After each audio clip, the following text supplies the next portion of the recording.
We are live on YouTube. And it looks like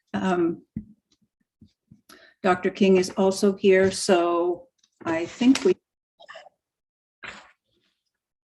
okay, everyone's here. Good morning, everyone.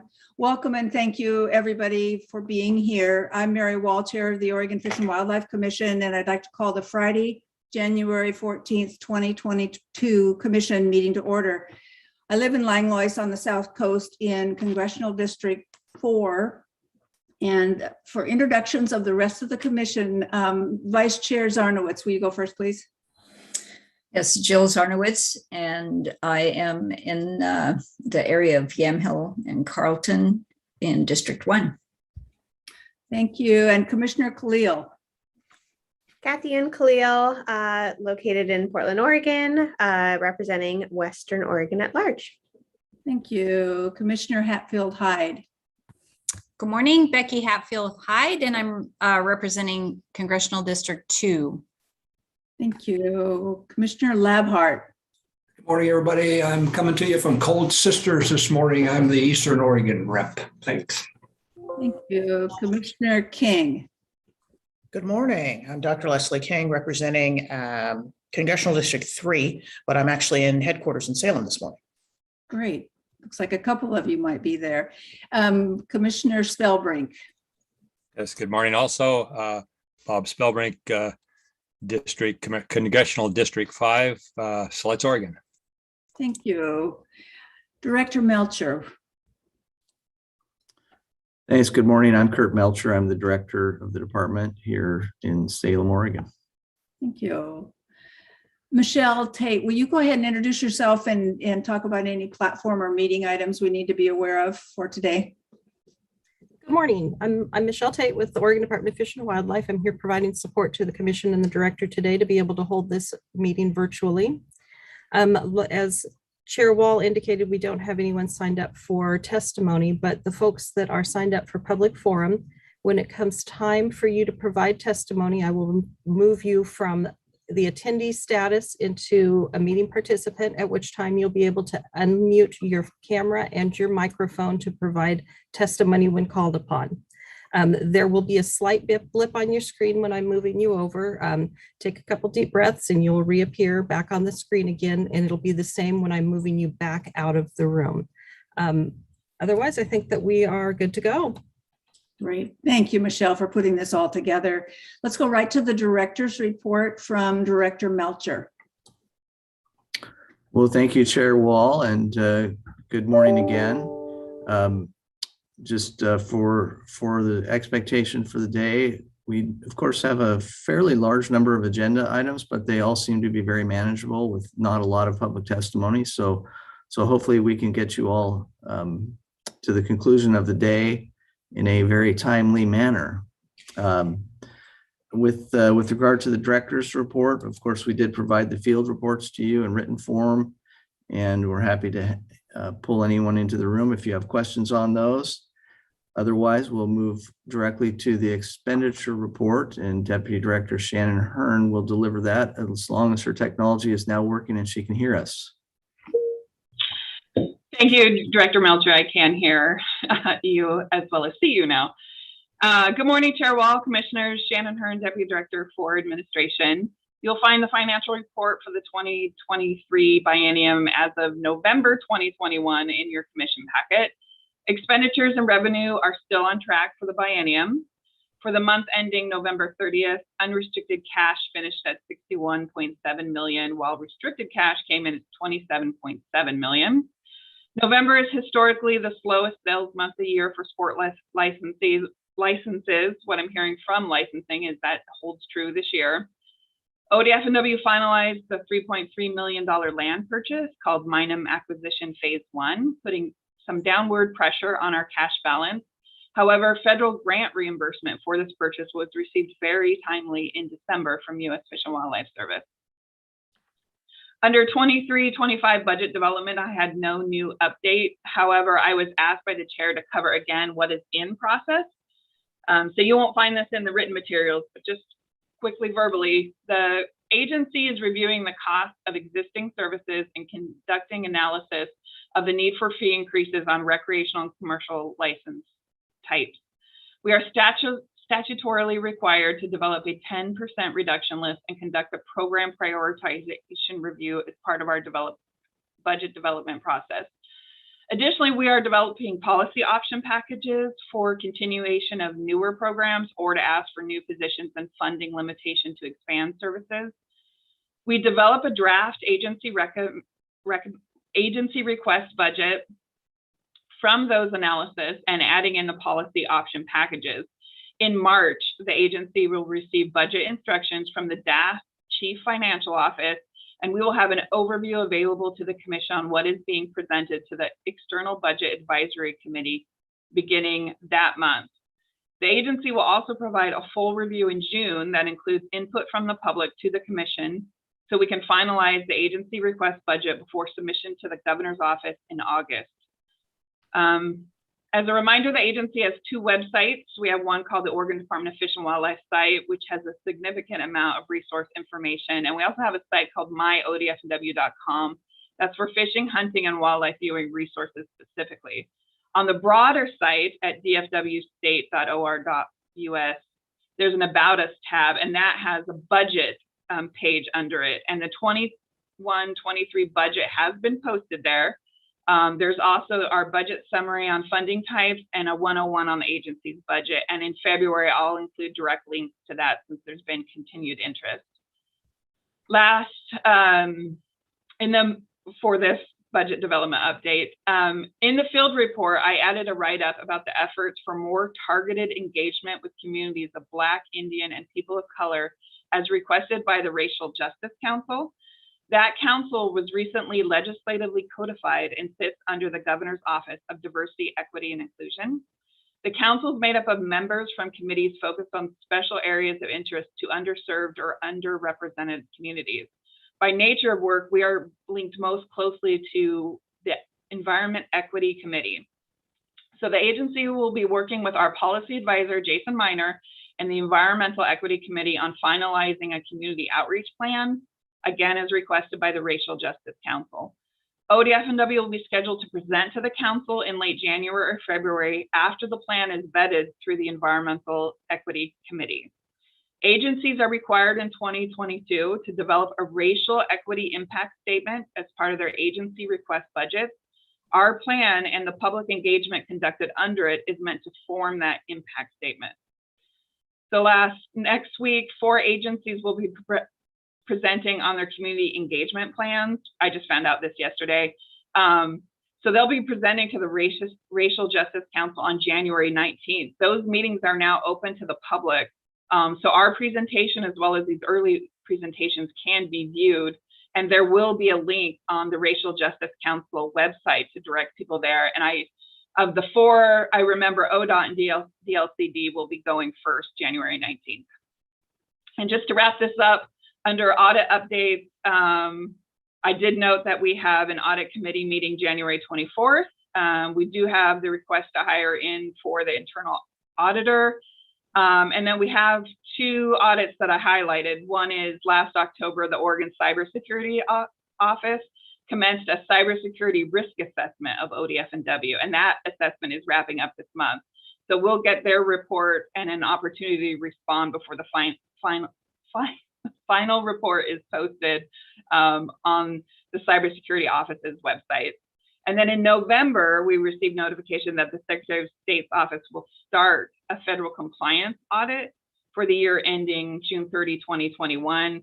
Objectives of that audit include determining whether the state has complied with federal statutes, regulations, and terms and conditions of federal awards and contracts, determine whether the schedule of expenditures of federal awards is stated fairly to follow, and obtain an understanding in general of internal control that we have over federal programs.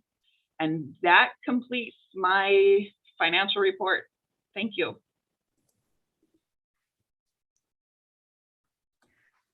Shannon, I have one quick question. On the 19th, you mentioned a couple of the agencies. Are we among the 4, or we're not that early? Thank you, Chair Wall. Good question. We are not that early. We found out this information that week as well. They're staggering them out, and we get to present to the Environmental Equity Committee before we go before the Racial Justice Council. So by best guess, we will either be late January or early February before we present to the full Racial Justice Council on like a final draft plan. Okay, thank you. The other question I have, as long as I have my hand up, there continues to be a great deal of interest in the Habitat Division, and we had it as our priority last time, and we did really well in that budget process. The agency seemed to fare quite well and had great support.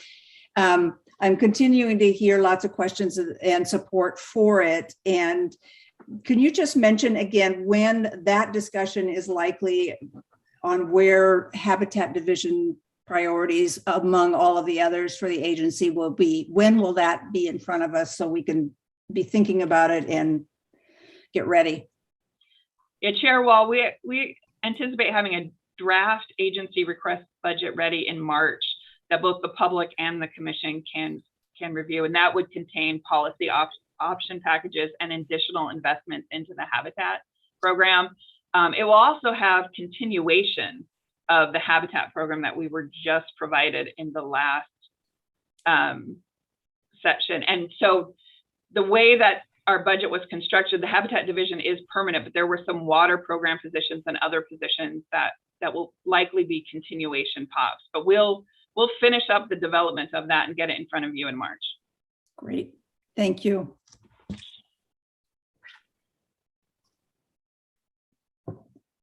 Okay, well, thank you, Shannon. Appreciate the update.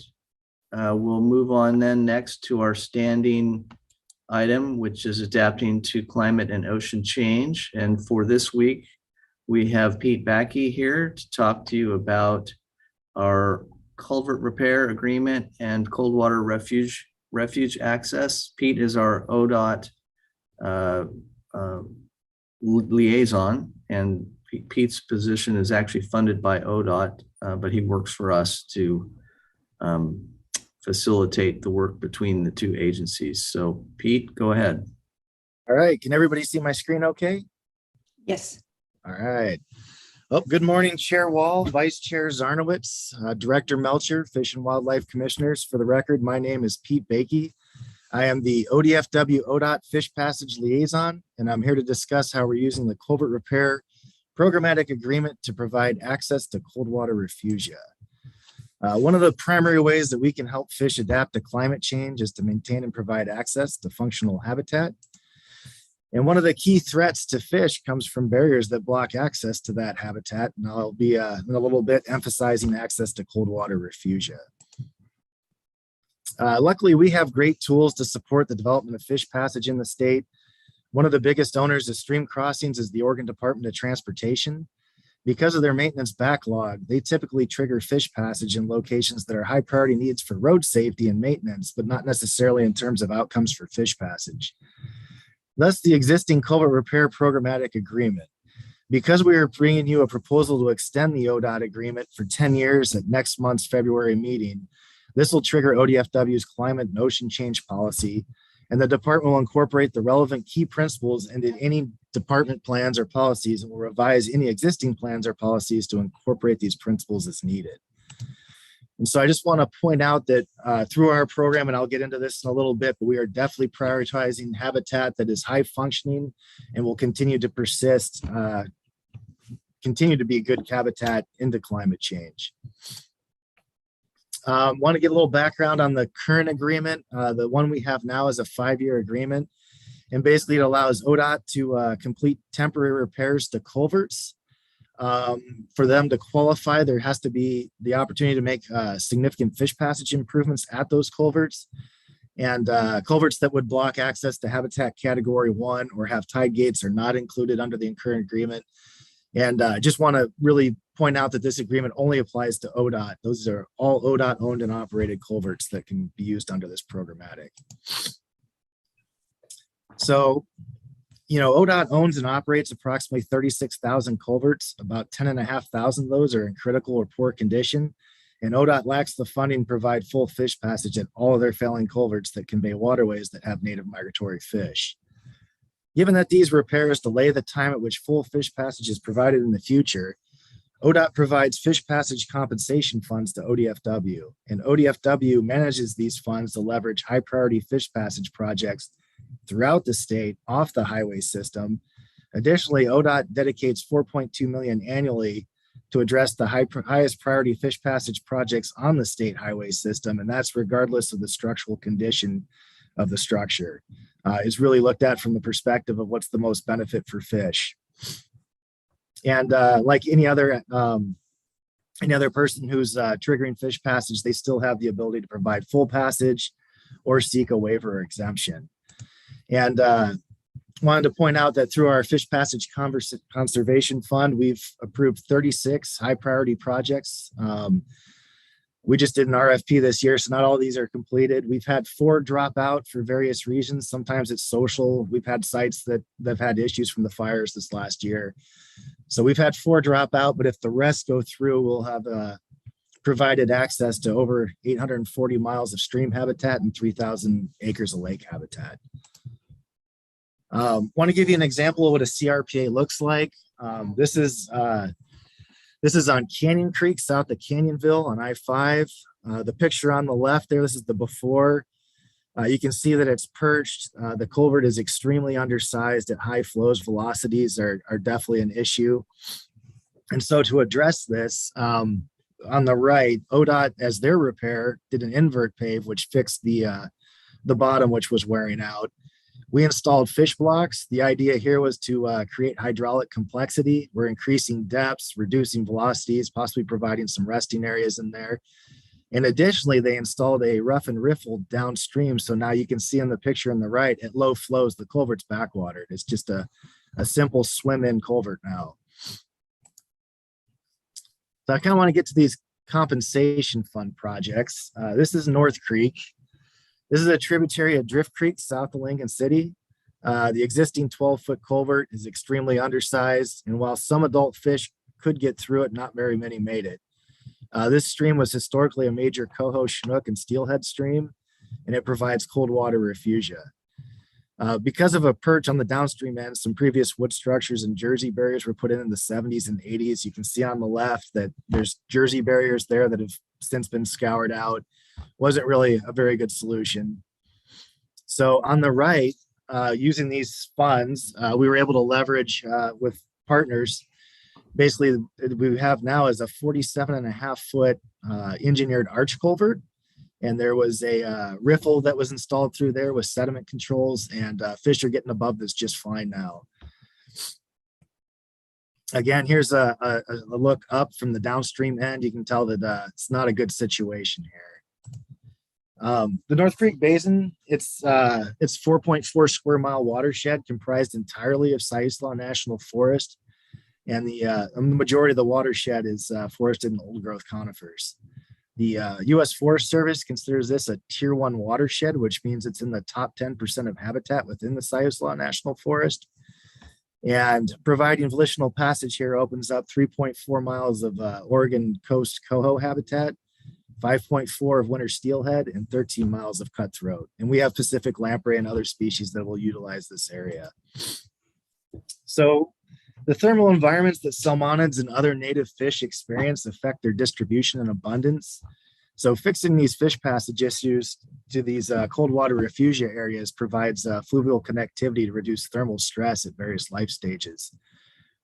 Typically, water greater than 64 degrees can start to cause stress on salmonids. And as air temperatures continue to increase, stream temperatures are going to go with it. So really having these areas that are going to stay cooler is really important. The little box there on the left is where the North Creek Basin is, and it's significantly cooler than the surrounding area. And with a climate model, they're expecting into the future that's going to continue to be the case. So it's really important that we keep these cooler areas open as things warm up. This is Baker Creek. It's a tributary of the South Fork Coquille near the city of Powers. Summer temperatures in the South Fork Coquille reach into the low 70s. And Baker Creek is one of the few cold water refugia tributaries in this area. The 12-foot by 250-foot long culvert pictured there was used to accommodate a railroad grade into Powers. When the culvert was installed, it was a 10-foot perch. After further scour, by the time it was taken out, it was about 18 feet. And folks had installed a plywood fish ladder. A couple of fish did make it through that, but not very many.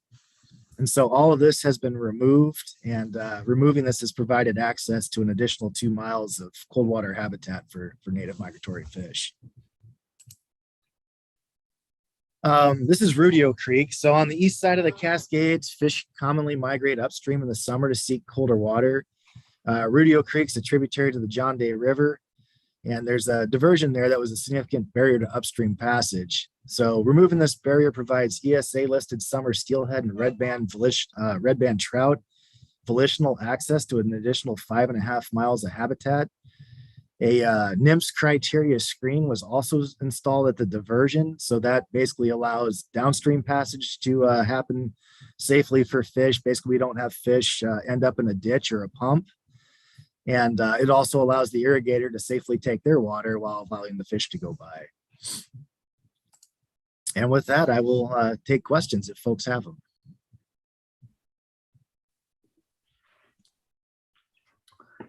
Thanks, Pete. Apologies for mispronouncing your last name. No worries. No worries. Everybody does.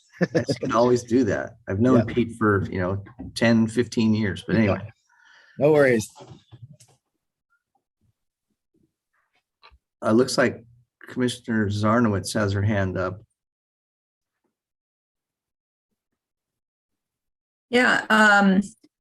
So on those all look great, and I appreciate the presentation. And have seen a lot of culverts where there's problems over the years, but I guess how many of the ODOT culverts have actually been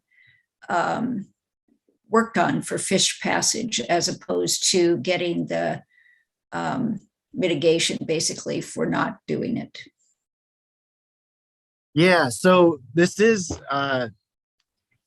so basically we've had, I think under the current agreement, we're about 33 culverts that have been repaired. We had 15 under the first agreement. And so these at some point will be brought up the full fish passage criteria. That is the goal. But we've got the 36 projects that we've approved, I guess 32 now because we've had 4 drop out. So that's kind of a comparison there. Am I answering your question okay? So the 36 are ODOT projects as opposed to mitigation projects? These are compensation fund projects. The ones that I'm talking about that are off the highway system, we've approved 36, but only 32 are going forward at this point. Okay, yeah, no, my question was, that's what I thought. And my question was, how many of the ODOT projects were provided? Did they actually do fish passage instead of compensation? Oh, where they do full fish passage? Is that what you're asking? Yeah, we get plenty of applications where they do full fish passage. There's a variety of reasons why a culvert wouldn't qualify for this project. We have ones where there's really no fish passage improvement that can be made, so it falls out. Sometimes we do inspections and scoping, and we determine that typically the ODOT engineers will determine that the culvert is too far along to be repaired. So we do. ODOT is still completing a lot of full fish passage projects. But typically that takes a lot of planning to get the funding. So those are out of ways. So they use federal transportation funding typically? Okay. They have multiple sources of funding, yes, but a lot of it's federal. Okay, thank you. Mm-hmm. Yeah, and just to add to that, I think it's important to remember that what this program does is it allows ODOT to do maintenance on culverts in lieu of providing fish passage, and that maintenance is pretty I mean, it's pretty well defined. They can't go and slip line a culvert and get an exemption. If they're doing a full rebuild of a crossing, you know, they're required to provide fish passage, and those projects aren't covered under this mitigation. This just allows them to do maintenance of culverts and provide the funds to us in lieu of passage at those maintenance projects. So it may be nuanced, but it's pretty important. So thanks. Yeah, sorry. Go ahead. Sorry. I should point out too that, you know, sort of prior to this agreement, you know, really ODOT was directing most of their fish passage funds towards, and I mentioned this earlier, towards maintenance needs, not necessarily towards the areas that would benefit fish the most. And so I think this programmatic agreement is trying to get to that, where we're trying to direct money towards, you know, higher priority fish passage projects and, you know, basically do that through this. Yeah. Thanks, Pete. Our Opal Springs fish passage work is a prime example where we use some ODOT funds to address a really high priority fish passage project. It may not be exactly part of this programmatic. I can't remember for sure, but nonetheless, Chair Wall. I want to follow up on the questions that just got asked, and this was a really interesting report. So thank you for that. In terms of the climate change policy and being able to look at these and prioritize high functioning habitat for this kind of work, can you talk, Pete, about what's actually changing? And what I took from what we just heard is that more of the maintenance money is shifting to working on passage and maybe somewhat less on strictly maintenance, but more passage work is happening under that program. Could you talk about the impacts of having the prioritization of the high functioning habitats and whether we're getting to more or we're figuring out which ones we're never going to get to? What's the actual impact? Okay, Chair Wall. So basically how we proceed, we do a request for proposals. Based on the number of projects ODOT's completing, we'll get a set amount of money. And then we do a request for proposal, and we basically are looking to like watershed councils, other groups that have projects in mind. These are all assessed. We work with our conservation and recovery program. And basically we try to prioritize, work with the districts, and we are only funding high priority projects. Got to emphasize that opening up habitat in general is a really good thing, but we really do pressure that we're getting these cold water refugia areas that are really important. But it's you know, we've got a review team, typically includes a fish passage task force member. We've got an ODOT member, myself, my program manager, and someone from conservation and recovery. And we basically go through these and try to really only fund high priority projects. If it's not a high priority, we're saving this money down the road for when we can get to one. Thank you.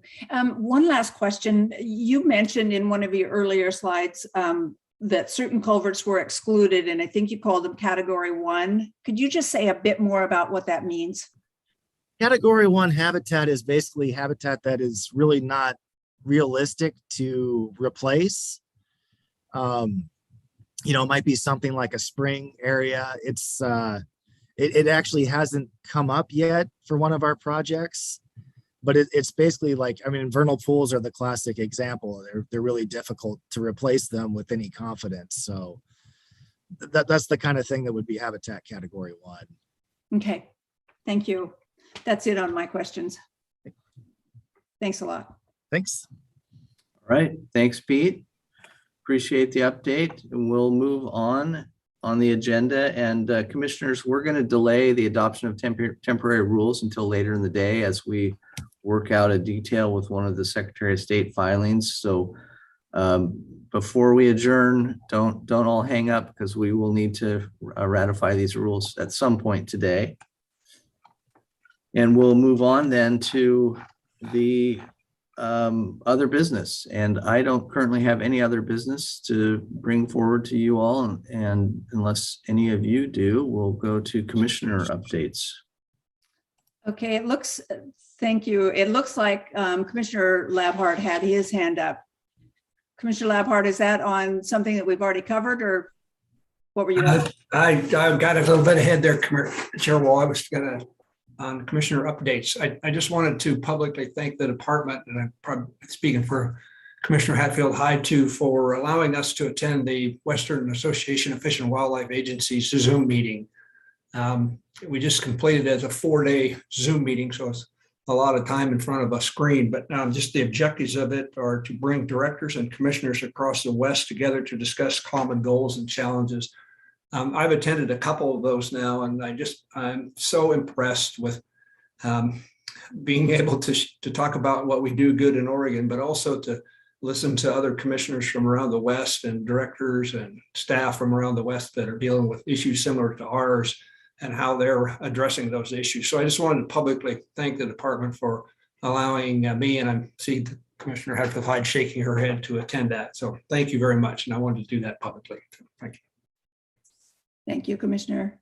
Let's go then on commissioner updates to Commissioner Hatfield-Hyde on Beaver Management Work Group.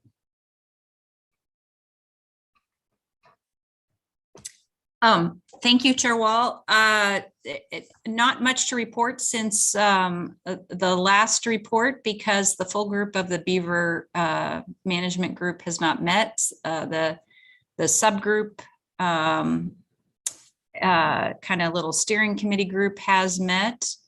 And I would say that they're continuing to take it seriously and working hard. And I think we'll have more to report next month. So looking forward to seeing what recommendations might come out of that group. Great. Thank you for that, and your work between all these meetings, also leading that stuff. So that's fun. It's what a delightful thing, right? So it's all good. Yay. Thank you. We next have trap check, and then a quick update on the Columbia River discussions. And then I'll ask if any of the other commissioners also have anything they want to add. So let's go first to the trap check work group, and that is Vice Chair Zarnowitz. Yes, we had a meeting in early January, and the members of the group all had very different ideas of any changes to the trap check interval timelines, and were not able to reach any sort of consensus, and they all agreed to discontinue the work group. At this point, the department and Commissioner Khalil and me are going to be working with the department to put forward some proposals for the June fur bearer, I guess, agenda item. That's where we stand. Thank you for that. And thank you for your work on this one. It has not been easy. I guess they wouldn't be work groups if these were easy to resolve. So thank you for it. And we'll look forward to what comes next. It looks like Commissioner Hatfield-Hyde has her hand up. Maybe a question? Yes. Commissioner Zarnowitz, I just wanted your perspective. I have not, as I think you know, been following the trap check group, listening in on it, but do you feel like there was some good work done there that will help inform your conversation and Commissioner Khalil's conversation with the department, like some recommendations that did kind of come forward? Or I just kind of be interested in your perspective on that, because I know you've spent hours listening into that group. You know more about beavers now than anyone probably should on listening in on both of these groups. Yeah, Yeah, there was definitely a lot of good information. There was presentations from Wildlife Services and the department and other people all about trapping and the effects of trapping, the need for trapping, the economics of, for instance, damage trapping, needing to trap or protect livestock or crops from damage, and a lot of very interesting information, and that will definitely guide us, as well as further discussions with the members of the group that were involved as we progress through what we're going to be working on. So it was very educational. It was definitely time well spent, I would say. Thank you. I'll go next with a quick update on the Columbia River discussions. In our last meeting, this is kind of a continuation. We clarified that Oregon is not seeking to change our current rules, and that our commission and legislature and governor have been clear about not making the changes that Washington most recently made. On allocation and gear, though, we are still discussing and still listening to Washington to hear what's left within that small window, to see where we can try to get a little closer to concurrency. It's very difficult, of course, for staff to manage on the two sides of the Columbia River when we aren't concurrent. But we've made headway where we spent most of our time, which is in the context of recovery and conservation. And we're trying to make sure that any changes to, of course, to allocation or to gear would be in that context. So we have another meeting in February to keep going on this. And of course, the interest is from a lot of people listening is what's going to happen with allocation and gear. But so far, we've been able to keep that in the context of pivoting to recovery and conservation. So more on that one to come. Anything else from other commissioners? Looks like we have a hand up from Commissioner Hatfield-Hyde and then Commissioner Labhart. Okay, thank you, Commissioner Wall. First of all, I want to thank you and Commissioner Zarnowitz again for, all of the work that you've been doing on these Columbia River issues. I guess I'm curious to just get a little bit of a reminder to me and maybe the commission and kind of on the record about how Oregon came to where our percentages and stuff are today, and how we came to that as Oregon, and why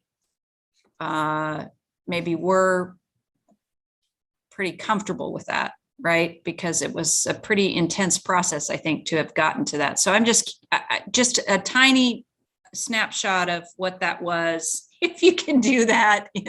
Sorry, I know that these are big issues, but I think as we go along, just a reminder of where we are in relation to that would sure help me. Okay, thank you. I would probably let Director Melcher answer that question, or at least start with that question, because it's historical and our rules have been in place for quite a while and been implemented for several years. So Director Melcher, can you answer the question? Absolutely. I'm not sure that I can do it in as brief a manner as Commissioner Hatfield-Hyde requested, but I will try. And of course, I believe that brevity is the soul of wit, so I'll give it my best. I think the most direct answer to the question is, of course, we've had numerous processes over the last 2 decades now related to largely to the question of allocation, essentially allocation of benefits between the recreational and commercial sectors. in the early 2010s, 2012 era, the Oregon Commission adopted what was referred to then as a package of reforms, the Columbia River reform process, to modify modify not only the allocation of benefits, that is the allocation, ultimately it comes down to the allocation of Endangered Species Act impacts between the two sectors, commercial and recreational, but also to move forward with new fishing gears and fishing strategies to hopefully make those benefits provide greater benefit associated with those allocation of ESA impacts. And a lot was unknown at that time in terms of, we did not know how well various types of fishing gear may or may not work, what the economics would be, what long-term mortality rates would be, et cetera. And so in adopting that package back in, I believe it was 2012, the commission included, interest in adaptive management, because we knew that we would learn as we did a lot of research on alternative fishing gears in particular. And that, that has occurred over the last decade. I think the commission last modified the structure of the rules as it relates to allocation in, I believe it was in 2017, and there were some modest changes.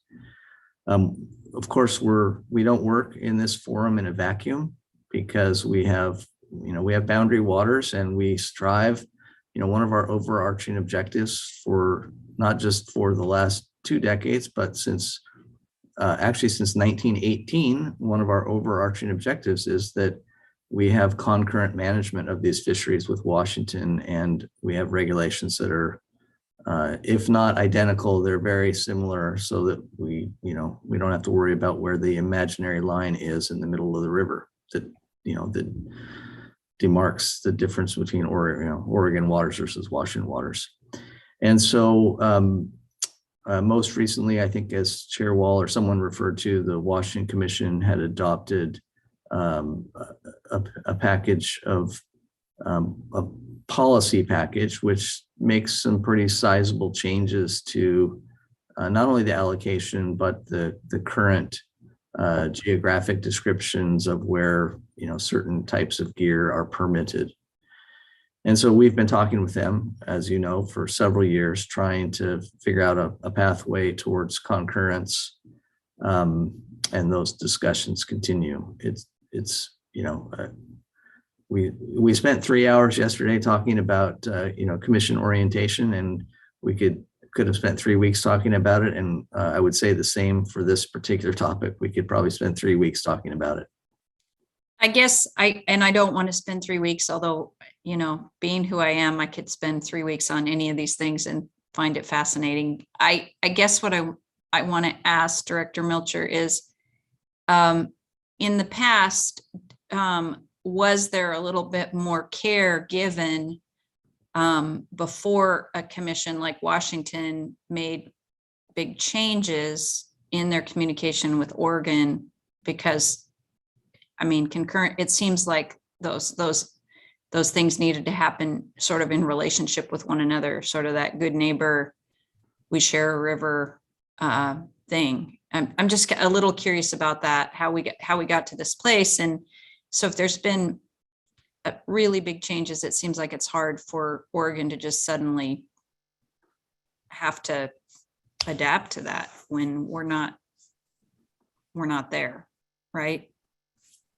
Yeah, well, I would point out that while we have these differences in the policy currently, and our policy is in administrative rule and their policy is not in rule, they adopt it merely as a policy statement. While we have differences in these policies, we've managed over the last several years to maintain concurrent fishing regulations. So it's an important distinction, but while we have disparate policies, we have maintained concurrent regulations, which is really, that's the real objective, is to have concurrent regulations. For example, If we don't have concurrent regulation, like let's say Washington adopts a commercial season that we do not adopt, then that puts all the burden on our enforcement folks to essentially go out and enforce the closure in Oregon waters with what's an imaginary line. It's well defined, of course, and it's easily found through electronic means, GPS. But nonetheless, it puts all the burden on our enforcement folks to enforce that. So we've had concurrent regulations. We do not have, at least in some categories, we do not have concurrent policy. The one thing I would add, thank you, Director, that's very comprehensive in a very short time, I would say. The one thing I would add is that in these discussions, most of the discussion is about the fishery management, and the pivot to recovery and conservation has to look also to hydro and habitat and hatcheries, the other H's, and keep those in sync with the harvest issues. We've done this, especially over the last year, in the context of continued decline of the populations and difficult conditions in the Columbia River, and now some very welcome upticks in some of the populations, incredibly welcome upticks in some of the populations. The conditions are still not good, and the populations are, our governor has called it a salmon crisis, but these are all in that context. So you put what Director Melcher just talked about in the context of the bigger picture, and that's the good news in all of this, I think, or one of the good news pieces, besides the welcome upticks in some of the populations, is that the two states are definitely still talking and making headway. So I think it's worth it and will continue. Commissioner Labhart. Okay, thank you, Chair Wall. I'd like to speak to the Columbia a little bit, and then I'll update on where we are with the work group that we're doing with, I just blanked out on it right now. The wildlife response? Yeah, thank you very much. I was thinking about Columbia River. So I've watched all the PRC meetings, and I compliment all of you for the challenges that you're working through and trying to get to concurrency. But, the elephant in the room for me is, and I've heard the vice chair of Washington say this a number of times, when I wish that there would have been more discussion from Washington to Oregon about their policy change before they made that policy change, because we've had 100 years of concurrency. And then when that policy got adopted, and then Washington said, well, okay, we've got a new policy and we're not concurrent now with our policy. And we'd like you to go along with us. Well, that's not what our policy was. So we're out of whack. And so, but that's water under the bridge.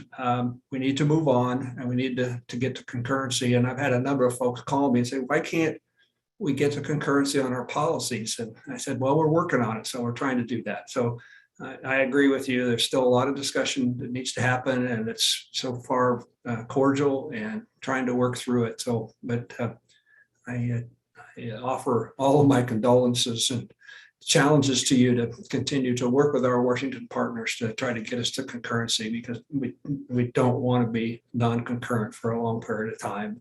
So just that challenge. And then the wildlife response group, we're meeting on the 27th for our second meeting. The group has identified 15 different issues. They've sent in their prioritized list of what they think from 1 to 10 we should be working on. So that'll be our first job when we get there, is to summarize what the group has said, and then talk about how do we combine issues or decide on which ones we want to concentrate on, and then the next steps for what to do. So, and we'll be meeting in Salem on the 27th to do that. So this will be our second meeting. That's the end of report. Thank you for both of those. Let's go then to public forum.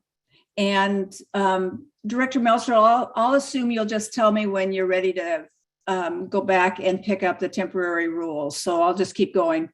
On public forum, I just want to mention that we have several people today for public forum, and this is our chance, of course, to hear from the public on items that wouldn't typically be or that are not on our regular agenda at this point.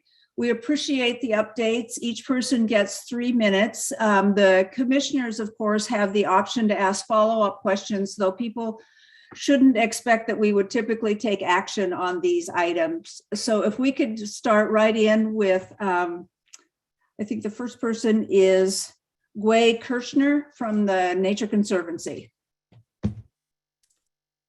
Thank you, Chair Wall, Director Melcher, and Commissioners. My name is Gway Kirchner with the Nature Conservancy. I'm pleased to be before you today to share an exciting project in which we scope the development of an electronic logbook for Oregon's commercial Dungeness crab fishery. Modernizing the collection of fishery data has long been a global priority for the Nature Conservancy. Modernized data collection systems drive more effective and cost-efficient sustainable fisheries management. The Nature Conservancy is working on a suite of projects globally, including electronic monitoring camera systems, electronic logbooks, and automated fish identification technology. We began exploring the development of an electronic logbook in Oregon in 2019 with the goal of collecting information to inform the creation of a new logbook prototype.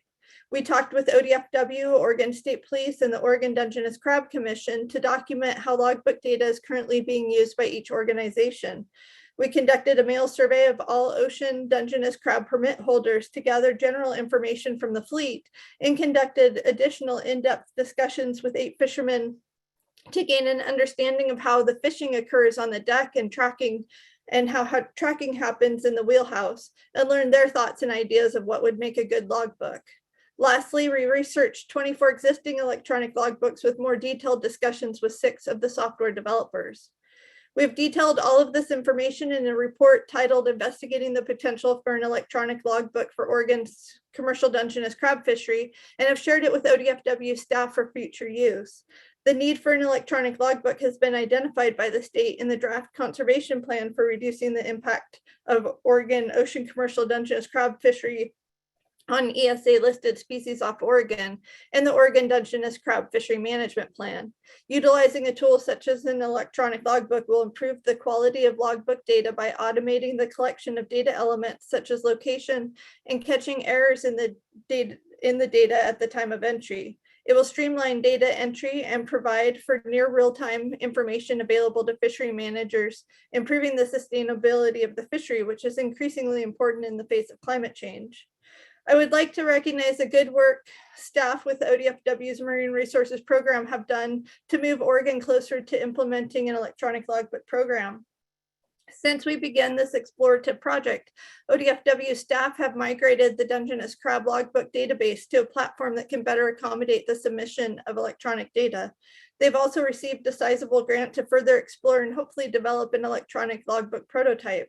We hope ODFW staff will use the information we have collected to inform this continued work, and we look forward to continuing to work with ODFW on this important project. Thank you for the opportunity to speak with you today, and I will happily take any questions. Thank you, Gway. I don't see hands up from the other commissioners. I do have one quick one, and that is, do our neighboring coastal states already have these electronic logbooks? Thank you, Chair Wall.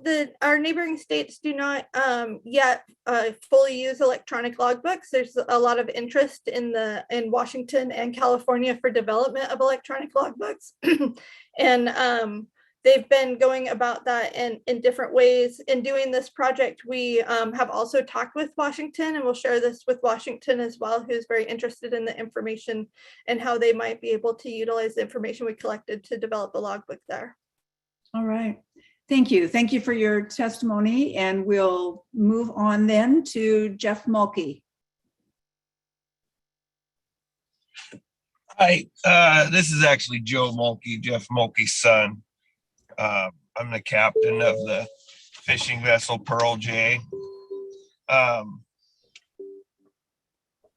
you guys hear me okay? We can, yes, thank you. Last year, we own 2 vessels. We own the fishing vessel Pearl J and the fishing vessel Pacific Merit. last year particularly, and we're seeing the same thing this year. We've kind of had a hard time keeping both boats fully crewed. And so what we chose to do was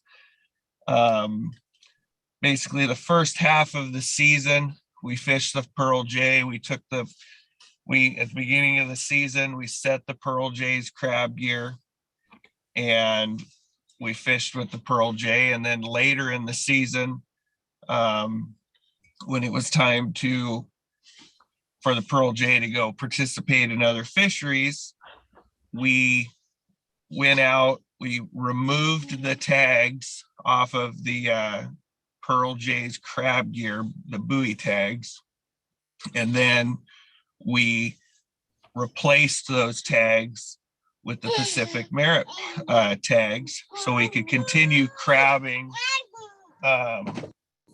with the Pacific Merit while the Pearl J participated in other fisheries.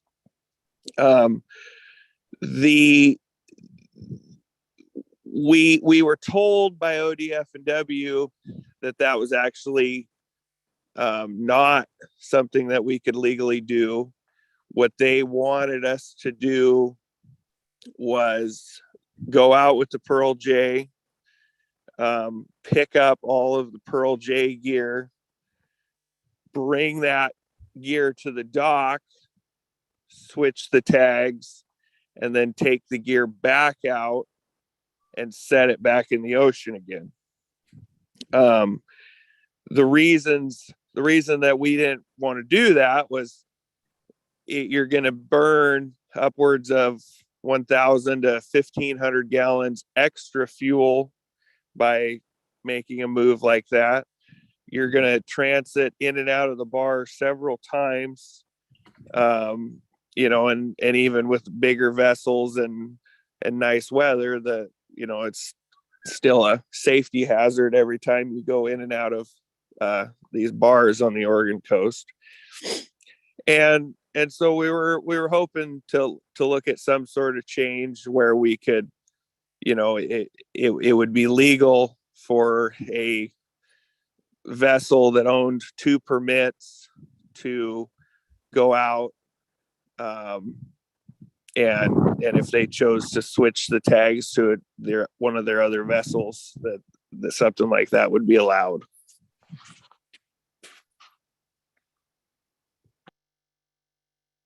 Thank you, Joe. Commissioners, are there follow-up questions?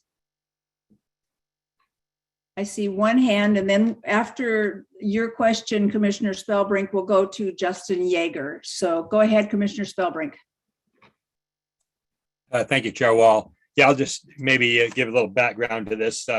Recently I had several of the crab fishermen, they contact me about problems they ran into while trying to efficiently, and economically conduct their crab fishing businesses.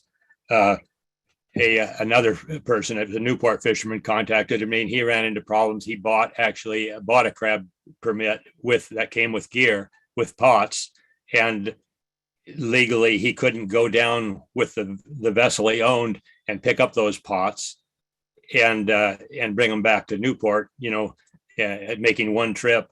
He ended up having to haul them, down the highway 101, 200-mile round trip, 50 pots at a time. So, definitely took a lot more time and a lot more work, and definitely wasn't very economical to haul the pots back up to Newport, 200-mile round trip, 50 at a time. I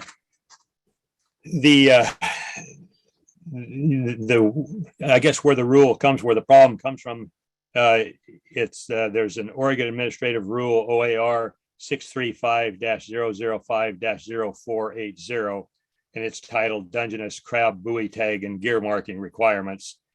And section 2 of that, basically, the intent of the rule, of course, is to make it illegal to handle crab gear that belongs to someone else. And, unfortunately, in these cases, that rule makes it illegal for individuals and businesses that own more than one crab permit to move with their vessel pots that belong to them. we had a Zoom meeting a couple days ago there that included marine resource staff, a few crab fishermen, an enforcement representative, myself, and we discussed some ways where we might be able to address this problem. And I think just going to mention that the commission may see this as an agenda item at a future meeting. Thank you, Commissioner. And thank you, Joe. Again, let's go to Justin Yeager then.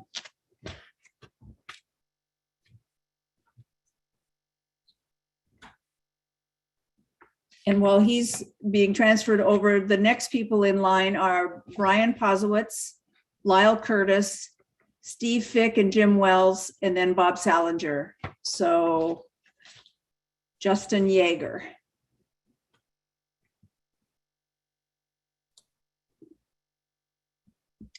I see he's Yeah, in. good morning. There we go. Here we go. Good morning, Chair Wall, Commissioners.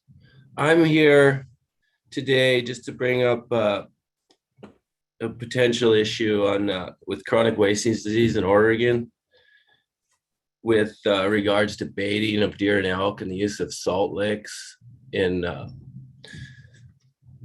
Oregon. So these salt licks are used by hunters and tree stands. They're also used for trail cameras in Oregon. And I guess baiting of deer and elk somehow is still legal in Oregon. And I know you can't bait waterfowl or bears, but you can bait deer and elk. So last November, you guys probably know, they found chronic wasting disease just across the border in western Idaho. There was 4 deer there that had it in Lucille, Idaho, which is really not very far from the northeast corner of Oregon. So I just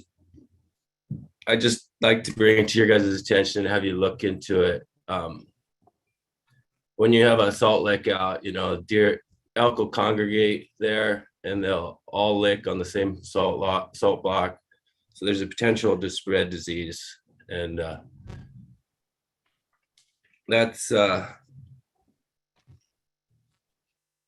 don't know. I mean, chronic wasting disease is such a tough thing to fight, and it's so hard to understand completely, but it seems like that would be good to protect, or lower the risk or slow the spread, because the way chronic wasting disease is moving across the country, it seems almost inevitable that we're going to maybe have to contend with it at some point. So just consider looking into this for me, please. Thank you, Justin. Commissioners, are there any follow-up questions? Commissioner Spellbrink, did you still have your hand up from before, or do you want to ask a question now? Chair Wall, yeah, I thought I'd make a comment here also now. Yeah, I kind of forgot and left it up a little long. Sorry about that. I'll lower it now. But yeah, I just wondered if maybe Director Melcher could comment. Has there been any, it's probably a good thing to raise awareness on this. I know I saw the information on the chronic wasting disease too, getting close to us here. So it might be good down the road to consider something like this, especially something like the salt licks where lots of individual animals would be using the same salt lick, so probably might be a real problem on the transmission of that disease if it ends up in Oregon. Well, thanks, Chair Wall and Commissioner Spellbrink. I think this is an issue, and we of course are tracking the chronic wasting disease issue very closely, and we're very our state wildlife veterinarian, Colin Gillen, Dr. Gillen, is very closely involved with the national work on chronic wasting disease. I think it's something that bears consideration. Of course, the state actually through legislative action did ban the use of deer and elk urine and the sale of those products in Oregon, and that was because the prions, and chronic wasting disease it's not a bacteria or a virus. It's actually a prion that are very difficult to detect, and they do get transferred through urine. So we did prohibit the use of those products in Oregon. for me, it's always, there's always this, we need to look at the science, we need to look at the risk, but there's also the balancing act of, as it relates to enforcement. And, what is our enforcement priority? And do we want to distract our enforcement priority away from, kind of the big ticket issues for some other new issue? So anyway, I think we can, I think in the context of the big game regulations, that's obviously where this discussion should occur, and we can bring you some additional science and best practices around this activity. Thank you, Director. It looks like we have one other question from Mark Labhart, from Commissioner Labhart, and then we'll go to Brian Posowitz. So. Thank you. Kurt answered my question. I was just going to say it's probably a topic for the big game regulations for discussion, because it is an important issue, and legislature weighed in also with the check stations that are going to come up too. And Idaho just did 280 surveys of deer and right next to our border about chronic wasting disease. So it is a big issue. So I'm looking forward to having the discussion when we start developing the big game regs. So thanks. Thank you, Commissioner. Brian Posowitz. Yes, hi, everybody. Chair Wall, members of the commission, Director Melcher. Thank you for the chance to comment today. My name is Brian Posowitz. I am here today as a staff attorney for Water Watch of Oregon. My comments may relate to a later agenda item, but they are intended to be more general in nature. One of the things the Department of Fish and Wildlife does is administer Oregon's fish passage laws, and you heard a little bit about that already today. In very general terms, the fish passage laws require so-called artificial obstructions, which includes dams and culverts and so forth. Thanks, babe. To provide upstream and downstream fish passage for native migratory fish. And native migratory fish include fish that move within a stream system, like resident cutthroat trout, as well as fish that migrate to the ocean and back. The requirement to provide fish passage applies by statute to, quote, to streams, quote, inhabited or historically inhabited, close quote, by native migratory fish. And that second part is what I wanted to emphasize a little bit today. It says that obstructions should provide fish passage, not just where native migratory fish are present now, but also where they were present historically. And what I think that shows is an intent to not write off habitat that's been degraded, even if it's been degraded to the point where fish don't use it anymore, if they used it historically, which is often on small tributary streams where people have built a lot of small dams without fish passage, often illegally. And I think the law shows an intent to make progress toward restoring fish passage to those places when the opportunity arises, even if that progress won't result in immediate use by fish. In addition to being what I believe to be the intent of the law, it also seems like good public policy, because what I hear the fish biologists say is that small tributary streams and the ability of fish to access those streams is really important to healthy fish populations. I think this issue will come up later today and to some extent next month on the ODOT Culvert Repair Program. And then later when the commission is asked to adopt revisions to the department's fish passage rules, which have been in the works for some time now. And I've been going to a lot of the meetings of the Fish Passage Task Force on those. I hope you'll consider my comments when you consider those issues. And by the way, I will not be here later today to testify on the fish passage exemption issue that's before you, but I did submit some detailed written comments, and I hope you'll have a chance to look at those if you haven't already. Thanks again for the chance to comment today. Thank you, Brian. Commissioners, any questions?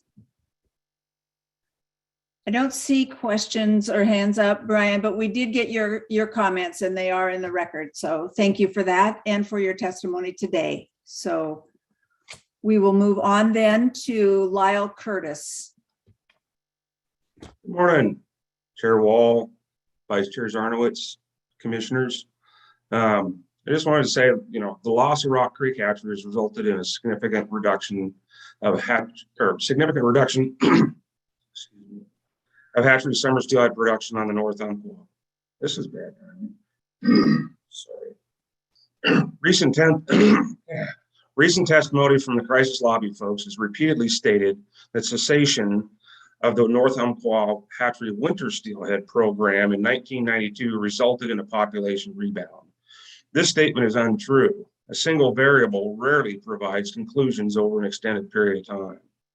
Still, this will be an argument when the environmental conditions moderate and numbers rebound from the recent anomalous lows that have been experienced across a broad geographic range in both wild and hatchery fish. Numbers and statistics can be boring, but they also tell a story, so please bear with me. The Willamette Basin winter steelhead are all wild and provide a comparable in that all returning adults are counted. The 90s were a period of low productivity across a broad geographic range.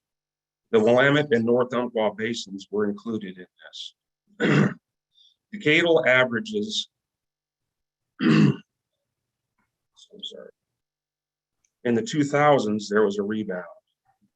Decadal averages of adult winter steelhead in the 90s versus the 2000s show a 55% increase in the Willamette and a 51% increase in the Umpqua. It's nearly identical. I also looked at PHOS, not exactly, but I calculated the percentage of hatchery winter steelhead in the North Umpqua based on counts at Winchester Dam. This information is widely available. These numbers do not account for robust angler harvest reported in the 2005 Oregon Native Fish Status Report, pages 248 and 320. From 1951 to 2000, the average percentage of hatchery winter steelhead in the returning adult population was 9.1%. After releases were discontinued from 2001 to present, the averages continued to be 6.9%. Again, this is prior to angler harvest. The bottom line is, even though it was unintentional, the percentage of hatchery winter steelhead has always been below currently accepted conservation levels. I also looked at the adult summer steelhead trends. Since 1946, they've averaged 3,411 adults. Even with the string of 4 wild returns, which are also mirrored in hatchery returns, the most recent decadal average has been 2,684 adults. 4 of the last 8 decades have averaged between 3,600 to 3,000 adults, with the entire period of 1951 to 1970 averaging below 3,000 adults. I could go on, but I'll end by stating that even with hatchery fish present, over the last 80 years, wild summer steelhead numbers have remained consistent, and the abundance of winter steelhead has not had any relation to the presence or absence of a hatchery program. Thank you. Any questions? Thank you, Lyle. I don't see hands up at this point. So thank you very much for your information, and we will move to Steve Fick. Thank you, Lyle. And Chair Wall, before we go there, I don't have a question for Lyle. I did want to mention to you all that as I think, as you all know, the status of summer steelhead in the Umpqua, is pretty poor right now.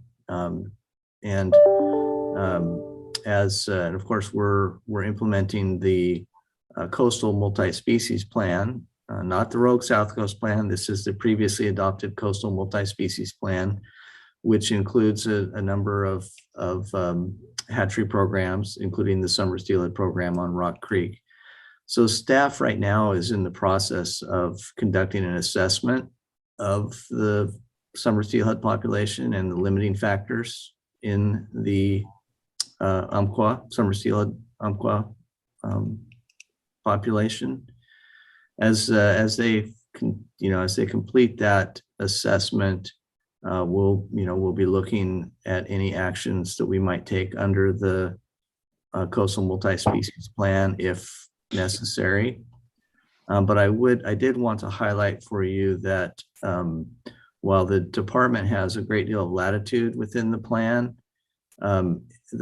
explicitly states that if we believe that elimination of that hatchery component is necessary, that we need to bring that back to the commission for commission approval, that's not a decision that the department would take unilaterally. Elimination is not a decision we would take unilaterally. And so we'll, as we continue with this assessment, you can expect to hear some updates from us in the coming months. And I did also want to just highlight that there is a hatchery production group that's scheduled for release in early April. And depending on the status of our assessment, we may delay the release of that group until we can get it completed. So that's all I just wanted to say. This seemed like the opportune time to update you all on that. And we'll let you continue on with the public forum. Thanks. Thank you, Director. That was helpful. And coincidentally, one of our temporary rules will also deal with the umpqua, but a different population. Thank you. Let's go on to Steve Fick. And I have you listed, Steve, with Jim Wells. I don't know if you two are sharing your time or if you're just sequential on the agenda. So why don't you go ahead, Steve? Yeah, I think Jim was getting out of a doctor's appointment, so he's trying to get right behind me on this. But thank you, Chair Wall, Director Melcher, Commission. I'm Steve Fick in Astoria, Oregon. What I'm doing is speaking today on behalf of request to put an agenda item up for discussion on compliance of Oregon Revised Statute 508.980, which I will send you. I believe you have copies of that. We emailed it to you. And that is in reference to Senate Bill 830, which was better known as the Kitzhopper Plan, which was a new fisheries management plan, which is what you previously talked about with the bi-state meetings. It's been a disaster for the commercial sector of the plan. We've lost up to 50% of our economics on this. And at the same time, it's been not a positive influence on conservation efforts or recovery of ESA status. And the reason why is that one of the tools given by the commercial fishery is to harvest surplus hatchery fish that go onto spawning grounds as one example of how this conservation aspect is not working. We're limited by the ESA impacts to our access, even though by time, area, and gear, our abilities to fish on these and remove them and have minimal impacts on ESA species isn't being considered enough, in my opinion. We talked a little bit about the last bi-state meeting, and Chair Wall referenced that in that meeting, if I heard correctly, that the state of Oregon was not interested in reviewing allocation issues, and I would ask that you reconsider that. The last vote was taken that I can find in a public record is 2017, and that was a requirement under the Kitzhopper plan to move from the previous 50-50 sharing of impacts to an 80-20 in one fishery and 80-30 in another fishery, which was the fall fishery, and essentially no opportunities in the summer fishery, regardless of how healthy the harvest opportunities were. So I would ask that we revisit that as part of the agenda item. And the other thing is Washington has moved forward on some ideas that make sense for both conservation and more equity in the harvest of fish, sharing of the non-tribal sharing. And I would encourage you to work as that as a template. I would also encourage the commission to look at stronger requirements in the cold water refugia. I've talked to Chair Wall about this extensively. I think a lot of these areas within our waterway, Columbia River, the tributaries, need protection from constant fishing pressure where these fish hold. And I think that that's important on that part. I'm going to, as I say, I'm sending you copies of the statute. You had an economic report on a bi-state meeting last March with Washington. It has an economic draft in there. And this morning, I got an email from Clatsop County Chair Marquila. They sent you a letter of their concern with this plan, and that we would like to see that you receive that. They sent this to me. And it addresses their concerns about how we can make the plan more successful and equitable for all users. Any questions? Thank you, Steve. I don't see any hands up. I will check again in just a second. I want to make one clarification about what I said earlier this morning. We are talking and listening, especially to Washington, on allocation and gear. What we have made clear is that Oregon isn't looking to open our rules right now. We are, though, in those conversations. So I just want to make that clear. Commissioners, are there any other questions, or otherwise we will go on to Jim Wells, and thank you, Steve. So Thank Jim. you, Chair Wall.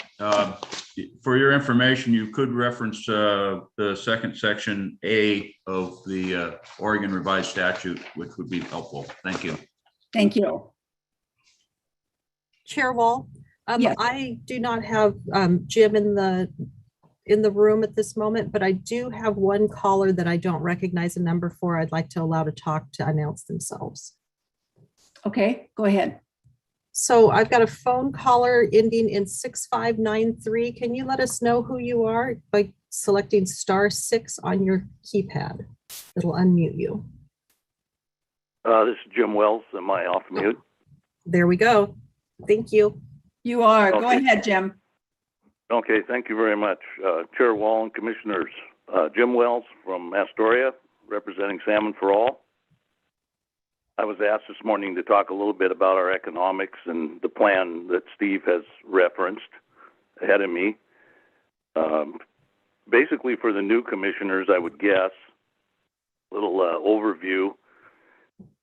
You have to go to our impact splits and pre-policy 2010, 2012 compared to now.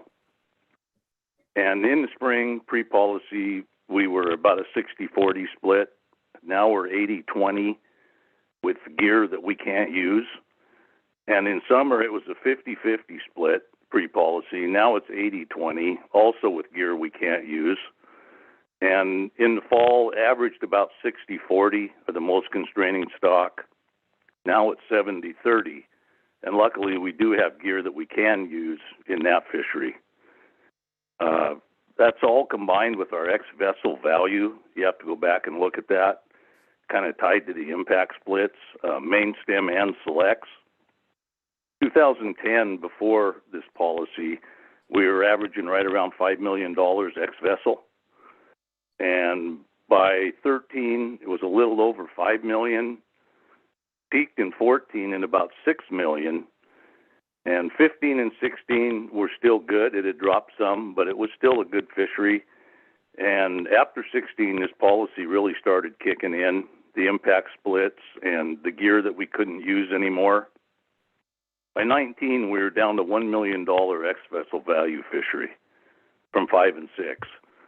And in 2020, it rebounded up to about 2 million. And so the problem with this whole thing is this was supposed to be a win-win for the commercial and the recreational. And with all the studies, economic studies that have been done thus far, there was no appreciable gain in the angler trips. And that's how the recreational value is derived. How many angler trips times amount of money each trip is worth. And then that's compared to our ex-vessel. So it wasn't a win-win for either side. And so when the Washington Commission looked at all of this and it was all laid out on the table, they went to adaptive management, which is built into the Kitshopper plan, into the program, and made some changes. And they didn't really make any changes in the fall. They stayed with the 70-30, but they went to a matrix system for spring and summer, which is an abundance-based system. When the runs are bigger, the commercial industry would get a little bigger share of the impacts. And there's been fish that were allocated to the recreational industry in that time frame that they couldn't harvest, but the commercials could. So they made that change. And that was, so now we're not concurrent. Like you talked about before, we don't have concurrent regulations. And like Steve said, we're pretty frustrated, and a lot of the Washington commissioners are frustrated as well that we are not concurrent. And we were asking for an agenda item on this in a public hearing and get the staff there and talk about why Washington did what they did, and why they did it. And to us, it makes a lot of sense. So that's that. The other thing I wanted to talk about that disturbs me was Senate Bill 59A in Oregon, the CCA bill put forth by them, that would deny the department the recreational endorsement fee if you guys as a commission do anything to change allocation. And that's very disturbing to me. And they're saying that the endorsement fee is generating about $2 million a biennium. Well, I checked into the department's budget, and Chair Melcher could correct me if I'm wrong, but I'm coming up with about $430 million budget over a 2-year biennium. And that $2 million that they're threatening to withdraw is less than 0.5% of the total budget. And, you know, I find that appalling that a user group takes the trouble to put forth legislation like that to dictate what you guys can do as a commission. And I know if I was a commissioner, I wouldn't appreciate that very much. I also just wanted to give you a heads up. I'm not sure how I'm doing on my time, but I wanted to give you a heads up. You're at the end of your time, so if you could sort of wrap up, Jim. Okay, I will. Thank you. An alternative gear Senate bill moving forward in Washington, number 5567, that would legalize the pound net. That had a hearing yesterday, and I'm sure that's going to get out of committee and move forward. That's going to have a big effect on Oregon. You now have a pound net on the Oregon side, so please keep an eye on that bill.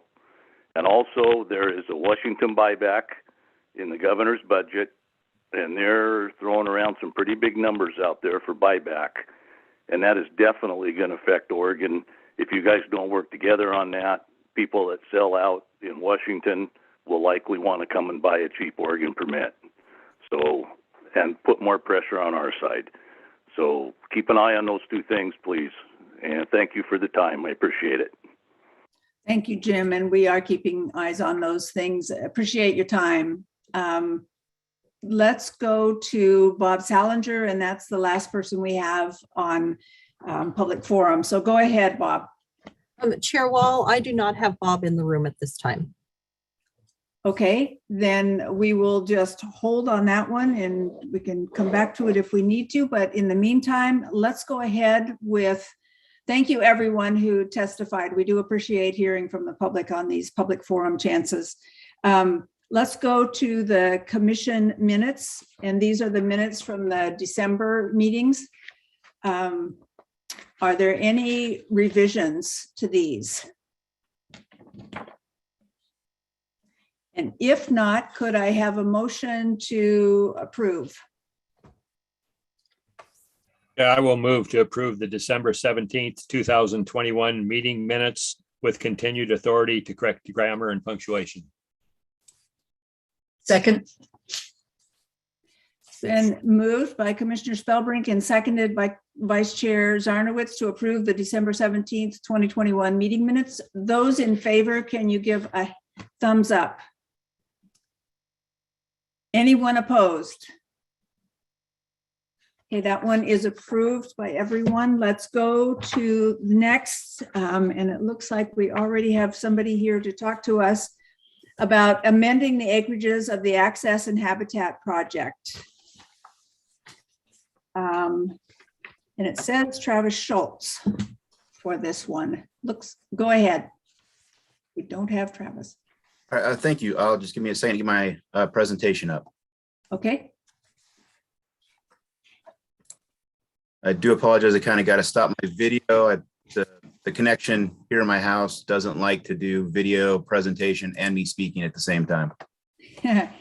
Actually, it's kind of comforting that somebody else has to deal with that kind of thing too. So take your time.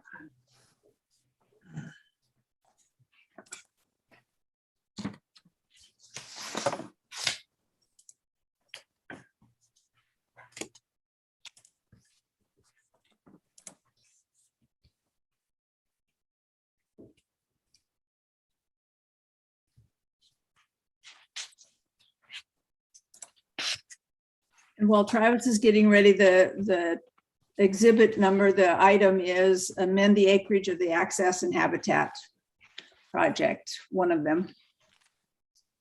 And we can see your screen now, Travis. Perfect. Thank you. Good morning, Chair Wall, members of the commission, Director Melcher. For the record, I am Travis Schultz, the Access and Habitat Program Coordinator.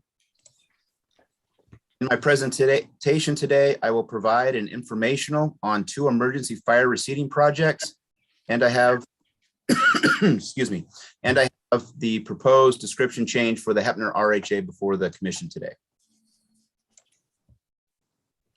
Emergency fire receding projects are exactly what they sound like: recede in an area after a wildfire with an expedited process.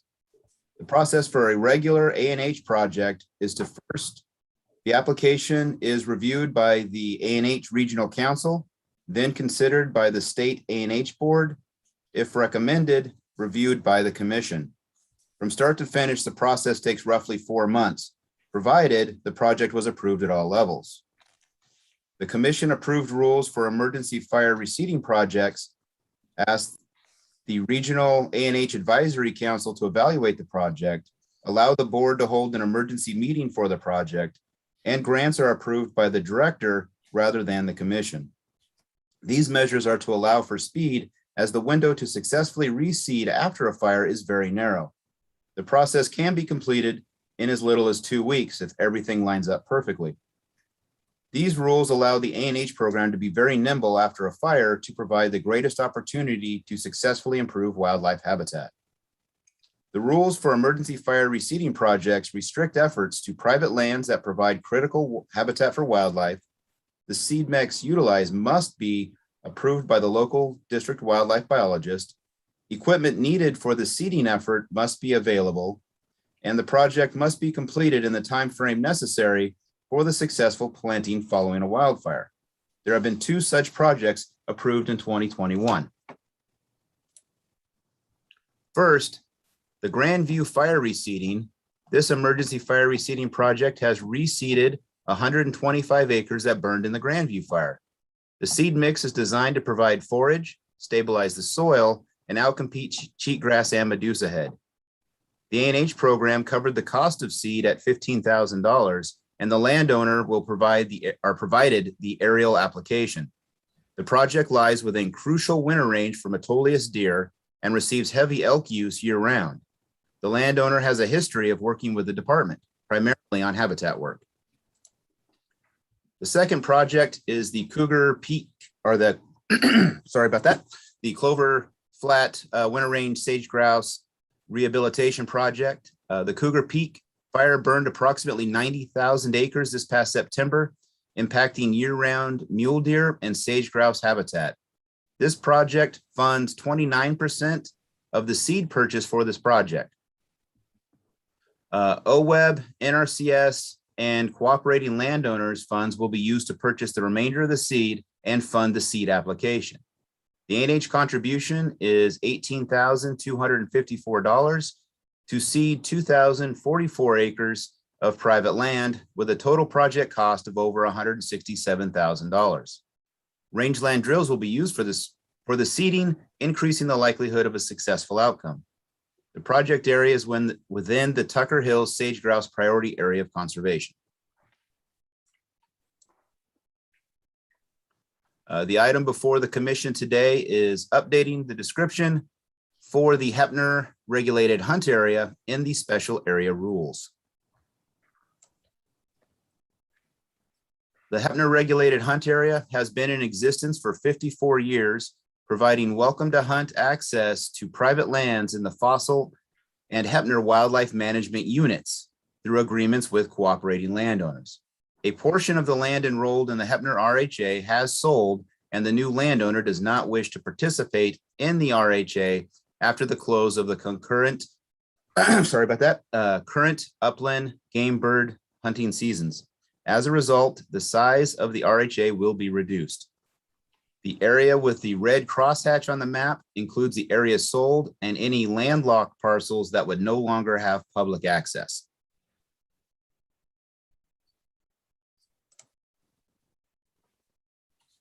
The Heppner RHA is one of the few areas listed in OAR under the special area rules, specifically OAR 635-065-0625, Section 10. The proposed changes would accurately reflect the current size and location of the Heppner regulated hunt area.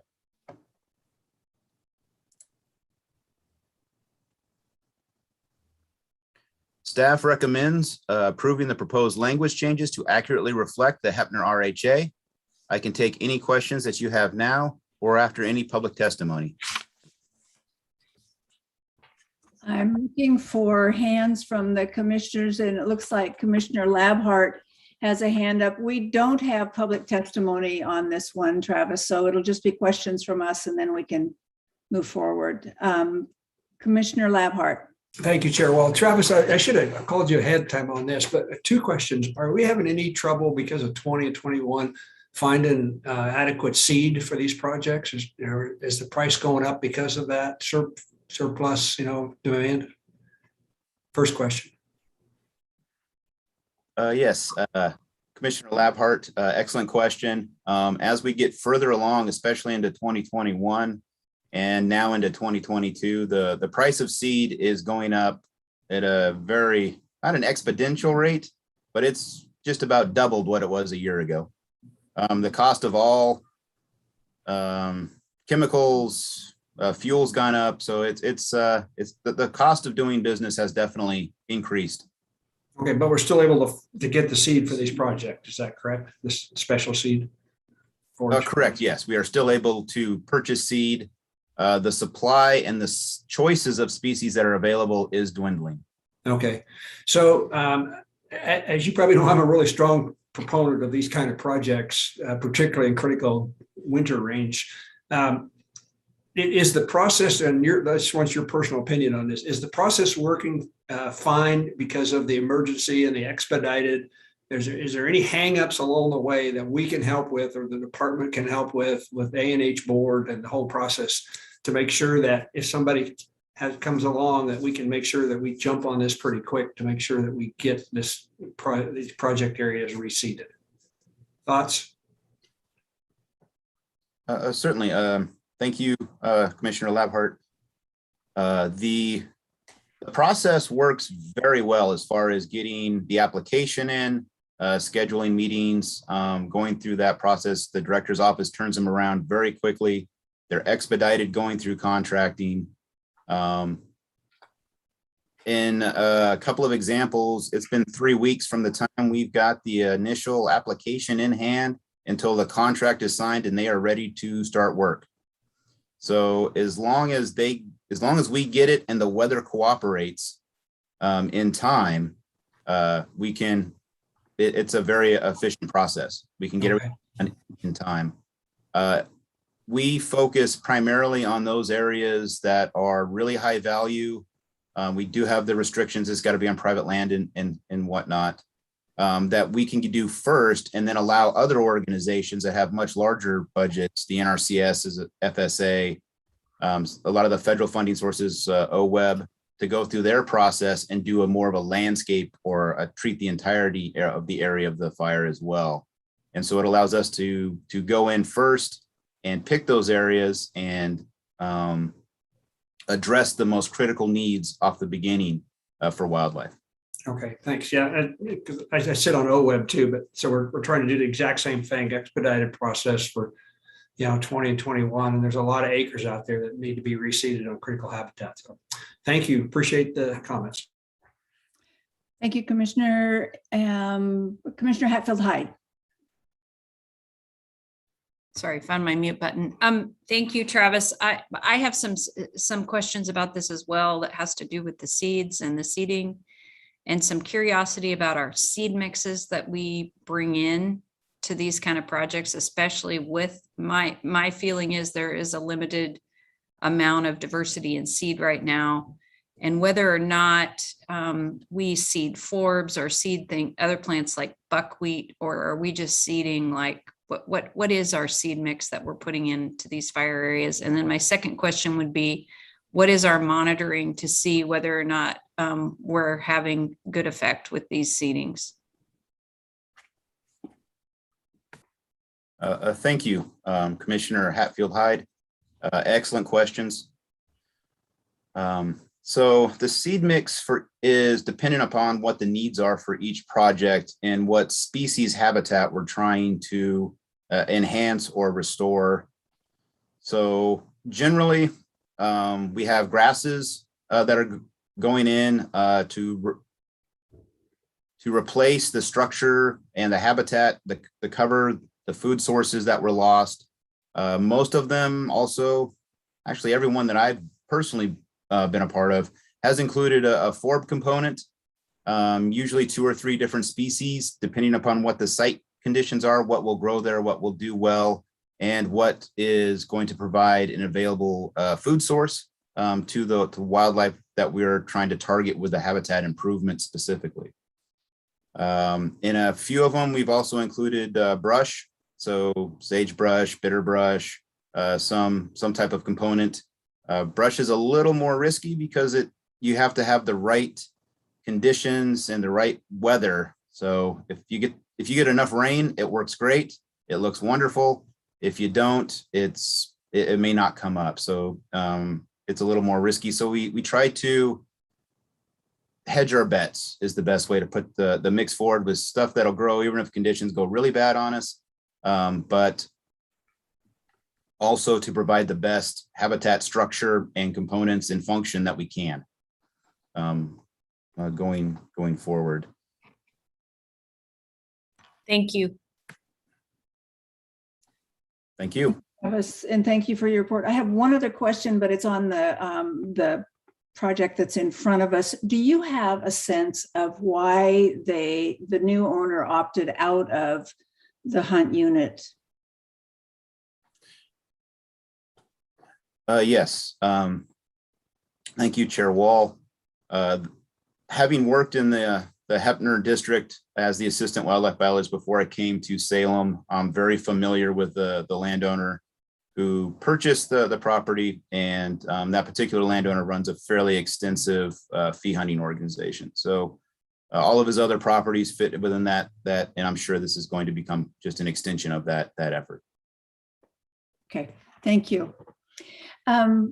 Commissioners, I don't see other questions. So is there a motion on this one?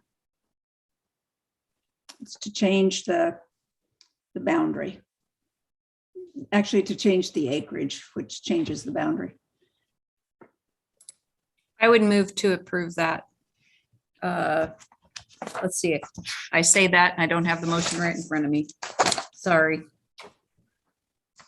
Yeah, I can go ahead and make the motion. I have right in Thank front of you. me. Thanks, Bob. Phil Sorry. Hyde, and then you can do the second if you want. Okay. Anyway, okay. I would move to amend OAR Chapter 635, Division 065 as proposed by staff. I'll second. Sorry about that, guys. All right, got it done.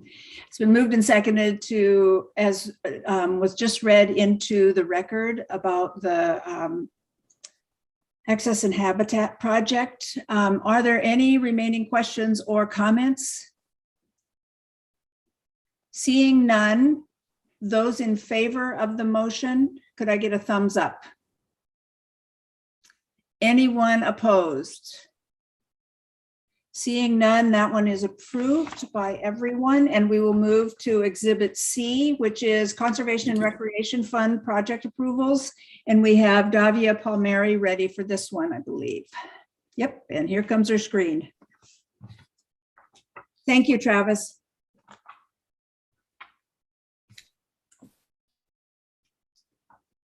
And Good morning. Go ahead, sorry. Sure thing. Sorry, my screen is behaving a little oddly this morning. Good morning, Chair Wall, Vice Chair Zarnowitz, Director Melcher, and members of the Commission. For the record, my name is Davia Palmieri. I'm the Conservation Policy Coordinator for ODF&W, and I'm here to present on the Oregon Conservation and Recreation Fund project approvals. And I'm happy to report that this will be my last presentation because we just are working through recruitment for a full-time Conservation and Recreation Fund coordinator. So that'll be exciting to have that person come on board and help us out with this program. So before I get to the projects, just a quick update for the commission on the Conservation and Recreation Advisory Committee. All of the members of that committee were originally appointed to their seats through January 2nd of 2022, which was the original sunset date of the program. We've had a vacancy for a while from the Columbia Plateau and Blue Mountains ecoregion. And then I just wanted to highlight for you that the Northern Basin and Range and one of our at-large positions have chosen not to continue on in their seats. So we do have 3 vacancies and we're working with the governor's office to fill those as quickly as we can. And so there is a press release that went out about these vacancies, and just wanted to share with you that we are looking for members to complete the advisory committee. And then a little background on the funding.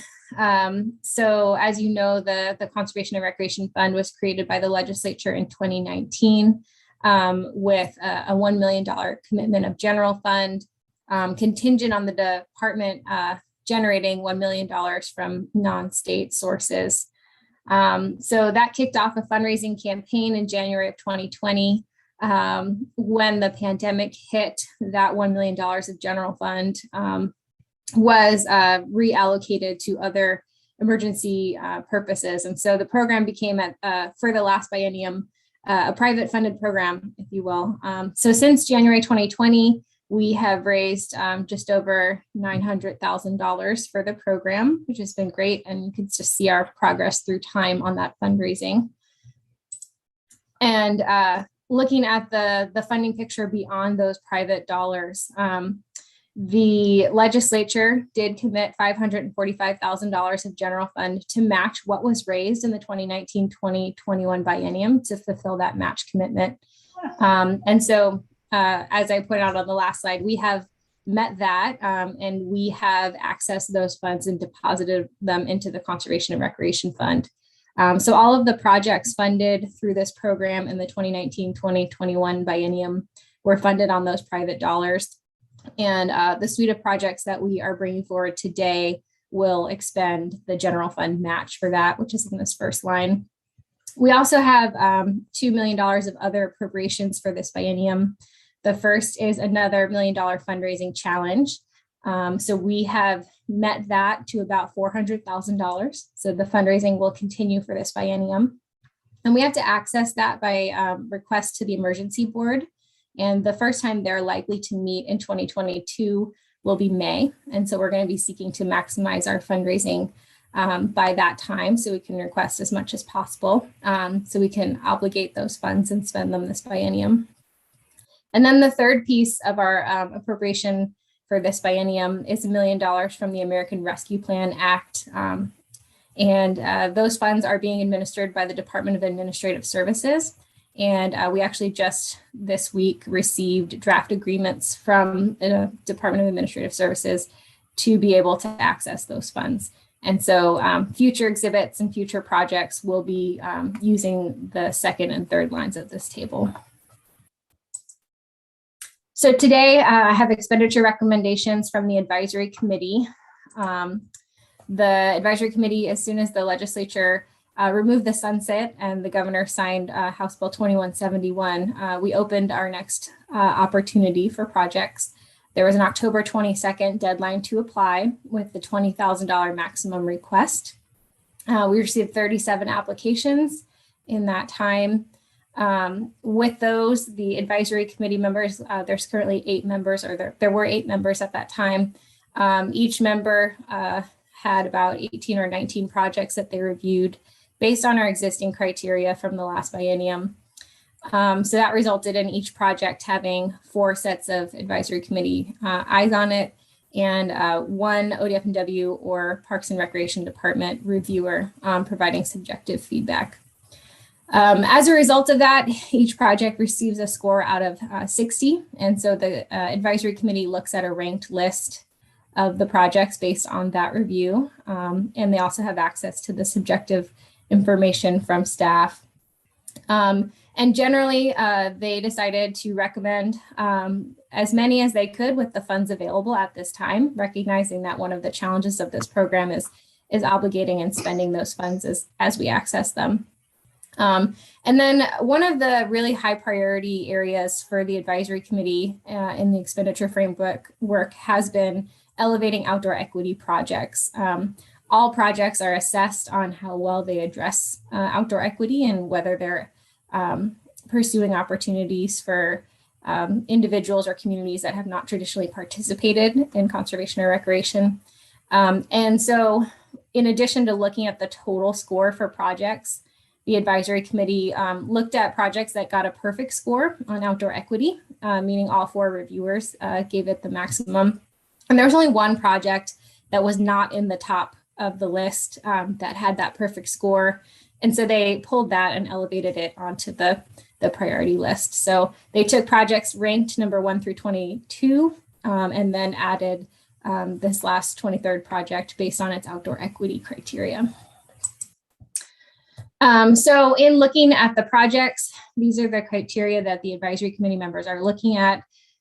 This first criterion is weighted the highest in the overall score, and that's alignment with the program priorities identified by the advisory committee and consistency with the Oregon conservation strategy.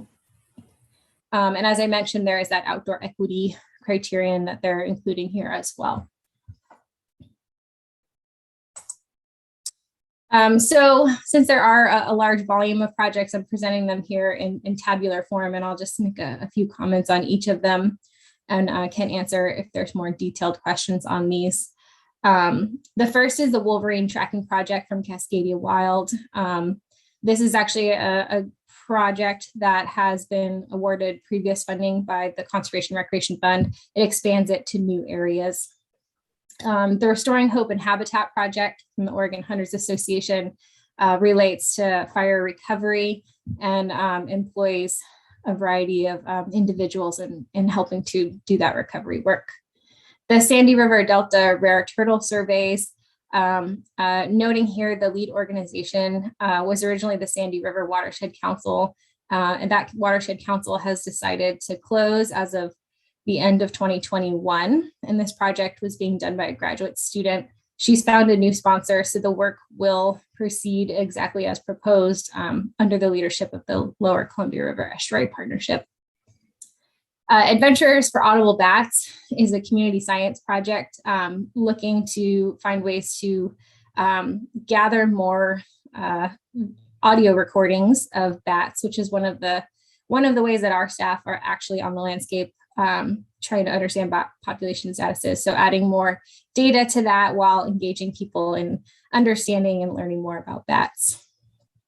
The Modus receiving site with Salem Audubon Society.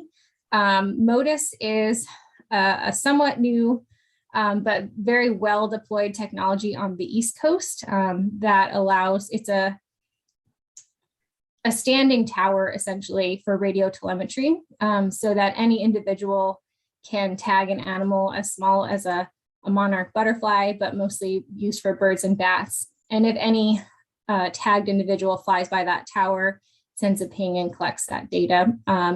And so there's a lot of interest here in Oregon in starting to develop a Modus network. And so this will support adding a tower here in the Salem area at Ankeny National Wildlife Refuge.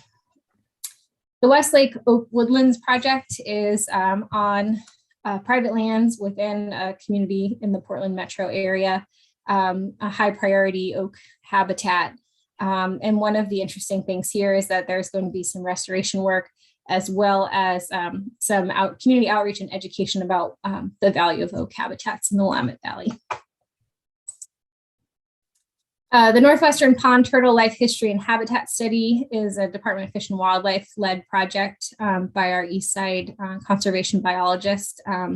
One of the key limiting factors on Northwestern pond turtle conservation is our understanding of their distribution. And this project will help us look particularly on the East Side. Using GPS technology to track Oregon Vesper sparrows, the Klamath Bird Observatory is a pretty straightforward gathering information on a key species. The Harborton Frog Mortality Assessment. I think a lot of people are familiar with the Harborton Frog Shuttle, which is a program that during The rainy season and breeding season for frogs helps move them across the highway. There's a lot of interest in developing a crossing structure or some other solution rather than people with buckets carrying the frogs across the road. And so this project is seeking to collect data to help inform development of that kind of crossing structure. Habitat restoration for beaver reintroduction in Klamath Marsh National Wildlife Refuge is led by the Klamath tribes and is seeking to put habitat in place so that eventually beaver could be restored to the landscape for aquatic restoration. The Southern Oregon Wildlife Crossings Mitigation and Alternative Analysis is another road crossing related project, particularly looking at small mammals and opportunities in Southern Oregon. And so that's an assessment project. The Oregon Trumpeter Swan Research and Education Project is a continuation of a lot of work that ODF&W and our partners have done in the Summer Lake area and engaging people in that process. Native fish population status and species distribution in Goose Lake Valley is another straightforward conservation data collection project. The Wayfinding Ambassadors Program is a pretty straightforward connecting youth to opportunities in conservation. Bringing Outside with Hike It Baby is a program that's focusing on families and opportunities to engage in outdoor recreation. The White-headed Woodpecker Project. White-headed woodpecker is a high priority species within the Oregon Conservation Strategy, and another one where trying to assess current population size and demographics is a really high priority for the department. The Rainforest Reserve and Arch Cape Forest with the North Coast Land Conservancy. This project along the North Coast is a relatively new acquisition for the North Coast Land Conservancy that creates a connected area of protected land pretty much from the peak down to the coast. And so supporting planning for recreational access on a newly acquired conservation land. Streaked-horned lark in the Willamette Valley. This is a threatened and endangered species in the Willamette Valley and a great opportunity to evaluate and provide monitoring for projects completed with other funds. So there's just a few more. The Camp Creek Ecosystem Resiliency Project is looking at post-fire restoration techniques in the Powder Basin. The Pompadour Bluff Access Project is run by the Southern Oregon Land Conservancy and is actually looking at a new property acquired by that Land Conservancy and developing a bridge actually to be able to provide access for school buses. The current structure that they have can only support foot traffic into the property. The Asian Pacific American Network of Oregon Youth Series, pretty straightforward. We've done quite a few projects like this that are supporting staff time to run and recruit participants in a youth nature series.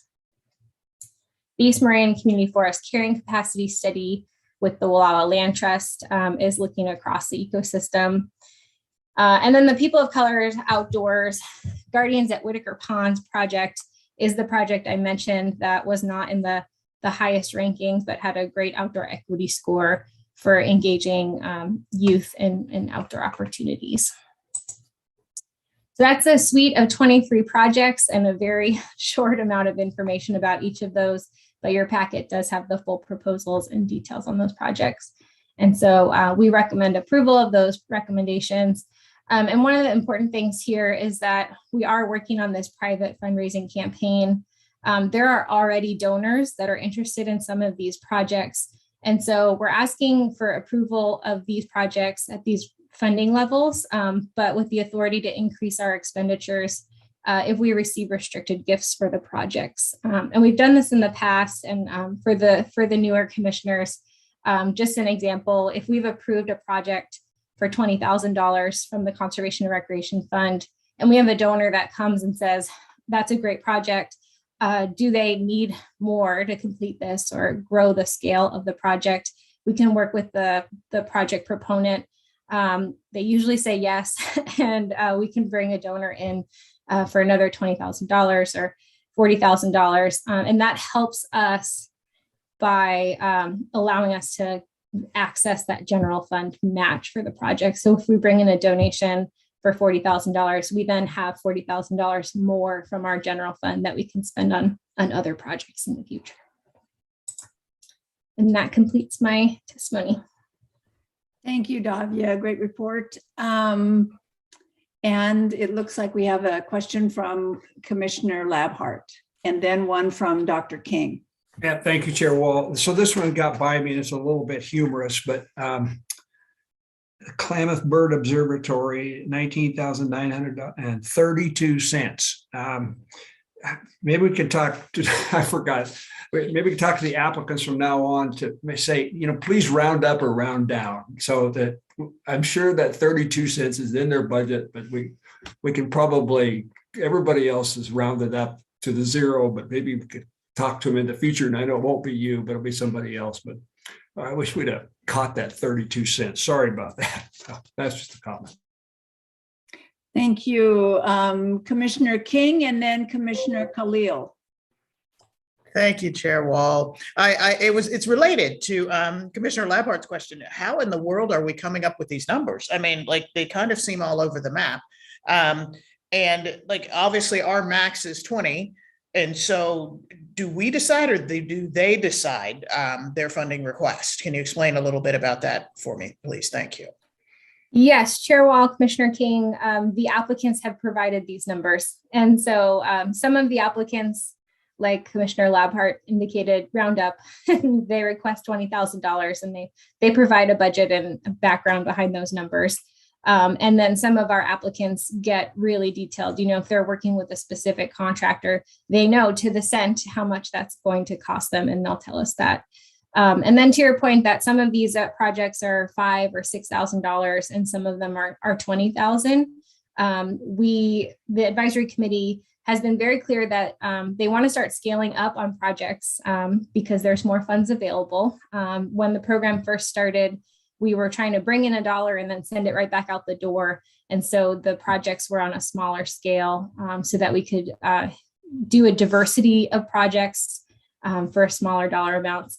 But they have found through discussion with grantees and other members of the community that there's been these gaps that, OWEB projects don't fund. They're too small for OWEB projects, if that makes sense. Or one of the things this program can fund is outreach. One of the projects we funded last year for a land trust, they had acquired a new property and we're working with partners on putting together a trail network that linked different properties around Corvallis. And they were able to get a lot of funding for planning of the trails. But one of the things they wanted to do was connect with a variety of communities within Corvallis about their needs and what they're interested in for recreation. And this program was the only program that could fund that. And it wasn't a huge need. It was like $4,000 to $5,000 of time and materials to do that. And so they came to us with that sort of small request.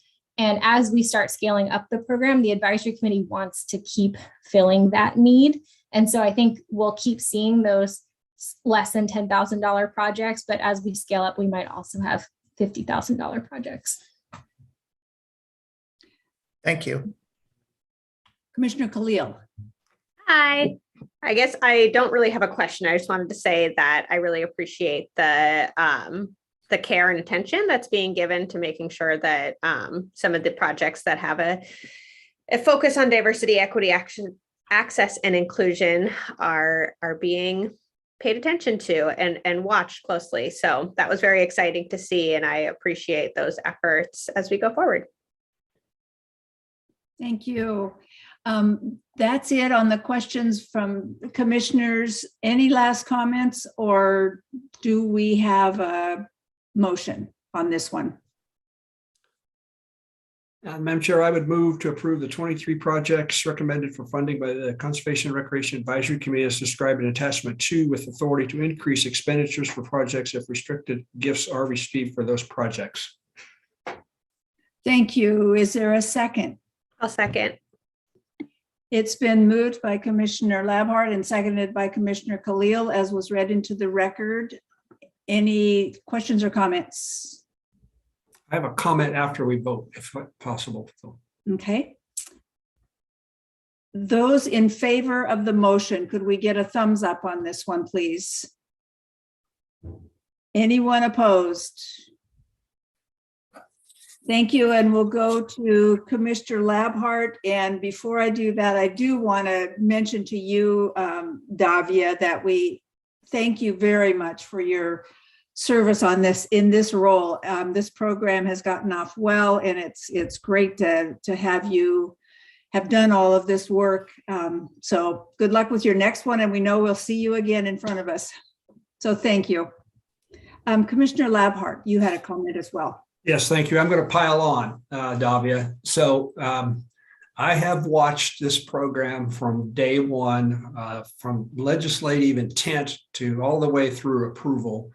And folks, if it wasn't, I'm sure I'm speaking for Carl, and I'm sure I'm speaking for the rest of the committee, but if it wasn't for the yeoman's work that this lady that has worked on this thing all the way through, we wouldn't be where we are today. You just cannot believe the behind the scenes work she has done to draft the OARs, to work with the committee on structure and organization, to help them develop criteria. And she will immediately say, yeah, it's the committee process, but it was a huge amount of work by that lady right there on the screen, that made this project the success that it is. And she will be sorely missed, but she will move on to greater things as Director Meltzer has assigned her for the tribal stuff. And we look forward to working with the new person. But Davia, I personally want to thank you for all the work that you've done. This program is a huge success, and it's mainly because of you. So thank you very much.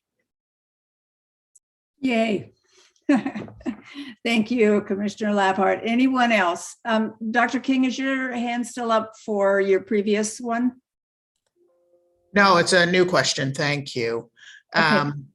That is to follow on with Commissioner Khalil and the diversity, equity, and inclusion, which is clearly a focus of this fund. My question is, where are we advertising the availability of this fund? Because I agree, it's an amazing program. The things that you have funded, like the Spanish language maps and, all sorts of things that are just reading through this is just amazing. There's so much more to do. I think that's the problem with with diversity inclusion. It's always like, but wait, there's more, so how are we, are we putting this, I know there's the traditional channels, but I think particularly for this, we sort of need some more non-traditional channels. Like, we can't wait for people to see it in the outdoor store, because these are people that have never been in the outdoors. So they're not going to be in that store. So are we doing things like, are they, I don't know, in grocery stores? Are they on Spanish language radio? Like, how are we, like the next round of funding that's coming through, how are we getting that out to the community to know that they can apply for grants? Because I think that's key in terms of continuing the success for something like this. Thank you, Chair Wall, Commissioner King.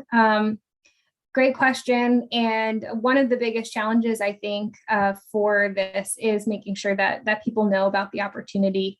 The advisory committee in late 2020 and early 2021, we formed an outdoor equity subcommittee, 4 members of the advisory committee, whose task it was to identify ways to reach non-traditional audiences for ODF&W opportunities. And one of the key things that subcommittee and then for the advisory committee has focused on is this is a grant program to nonprofits and other formal organizations. And so rather than looking for land trusts or soil and water conservation districts, who are sort of more traditional partners for ODF&W grants, we've been looking for organizations whose task it is and who were created around the idea of diversifying the outdoors. And so the subcommittee members have done kind of networking, cold calling people, and then in those conversations, asking about other people that they know that are doing this kind of work. And so you'll see our grantees, including People of Color Outdoors, the Asian Pacific Network, Latino Outdoors. So those are organizations whose primary mission is to diversify participation in the outdoors. And so we've relied on talking to the individuals in those organizations and then what networks they have to be trusted messengers to tell the story of what this is about. Because the whole point in a lot of ways is the Department of Fish and Wildlife hasn't been in those spaces and is not a trusted messenger yet in those spaces. And so that's been the primary way that we've been doing this. In terms of individual projects like Club Aves, which is a youth birding program in Spanish in urban communities of Portland, that's, I think, where you get to the posting it in a grocery store and those kind of opportunities on that project specific level, because we with the program are targeting organizations who do this work. Thank you. I think that's it on the questions. And so thank you for that. And thanks again, of course, for your service. And let's take a 10-minute break and we'll come back for agenda item D, which is the Restoration and Enhancement Board program. And I think Kevin Herkamp is ready for that one. So 20 after, 8 minutes.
Welcome back, everyone. Let's go ahead and start with agenda item D, Restoration and Enhancement Board recommendations. And we have Kevin Herkamp. So we can see your screen, Kevin, if you want to go ahead. Great, thank you. Good morning, Chair Wall, Vice Chairs Arnowitz, Commissioners, and Director Melcher. For the record, my name is Kevin Herkamp. I am the Restoration Enhancement Program Coordinator with the department. Today, I will be presenting two R&E related issues for your consideration and action. Before we get into the issues, I would like to provide a quick overview of the ODFW Restoration Enhancement Program, also known as R&D, and how investments from it have made fishing better in Oregon over the past 30 years. About 90% of the R&E program funding comes from surcharges on recreational angling license, and about 10% comes from commercial salmon permits and poundage fees.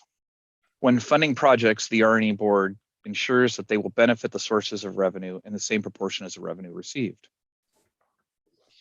The R&E program supports a wide variety of project types, all centered on improving fishing. The terms restoration and enhancement refer to the restoration and enhancement of fisheries, not habitat, as is commonly thought. Per statutory definition, the restoration side of the account is more about maintaining and repairing existing hatchery and passage facilities, while the enhancement side includes new facilities and activities that improve fish populations or provide access to those fisheries. The R&E board is charged with recommending a balance between these two sides of the account. However, the supply of projects is applicant driven. Examples of projects funded under the enhancement side of the program include aquatic inventories such as research and monitoring, improvements to fish habitat and new fish passage, educating the public about fishing and fish habitat, and providing access for anglers. Investments in new hatchery equipment and technology is also included. Examples of projects funded under the restoration side of the account include maintaining and repairing of fish passage and screening structures, new equipment used to release fish, and maintenance and repairs of fish hatcheries. Each biennium, the R&E board awards around $4.5 to $5 million on projects. Since 1989, the program has invested over $60 million across the state. Looking at 10 years of data from 2007-2009 biennium through the 2017-2019 biennium, the R&E program spent over $22 million on projects across all types and leveraged a 2-to-1 return on investment by supporting nearly $74 million in projects, many of which would not have moved forward if not for investments from R&E. I will now move on to the first issue, approval of projects recommended by the R&E board. During their virtual meeting on September 24th, the R&E board recommended 5 projects totaling nearly $1.4 million and covering a broad range of activity types across the state. An example of the projects before you today include the purchase of an important water right on Little Butte Creek that will help provide resilience for fish populations into the future. Following the loss of the historic mill to a fire, the senior right associated with mill operations could have been lost or sold to other users, threatening water availability for salmon migration and rearing. This proposal will prevent cancellation of the senior right, which is critical to maintaining flow in 12 miles of Little Butte Creek.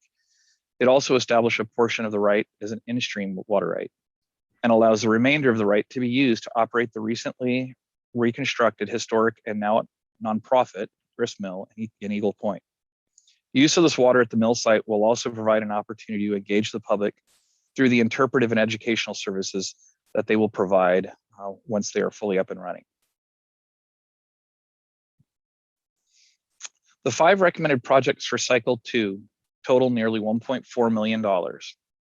If these projects are approved, about $1 million of the biennium allocation will remain. This concludes my presentation on issue 1. I'd be happy to answer your questions before we move on to the second issue. I don't see any hands up, Kevin, so why don't you go ahead? All right, the second issue is the appointment of 2 representatives to the R&E board. R&E board members are appointed by the commission, and each board member has the opportunity to serve 2 4-year terms. Per statute, our current board members include 3 commercial salmon fishery representatives, 3 sport fishing representatives, and 1 representative of the public.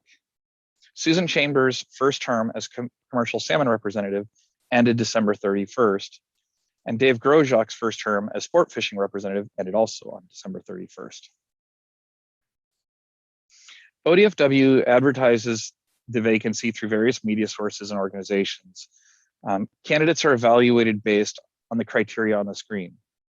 Application reviews, including interviews with the candidates, are conducted by several staff members.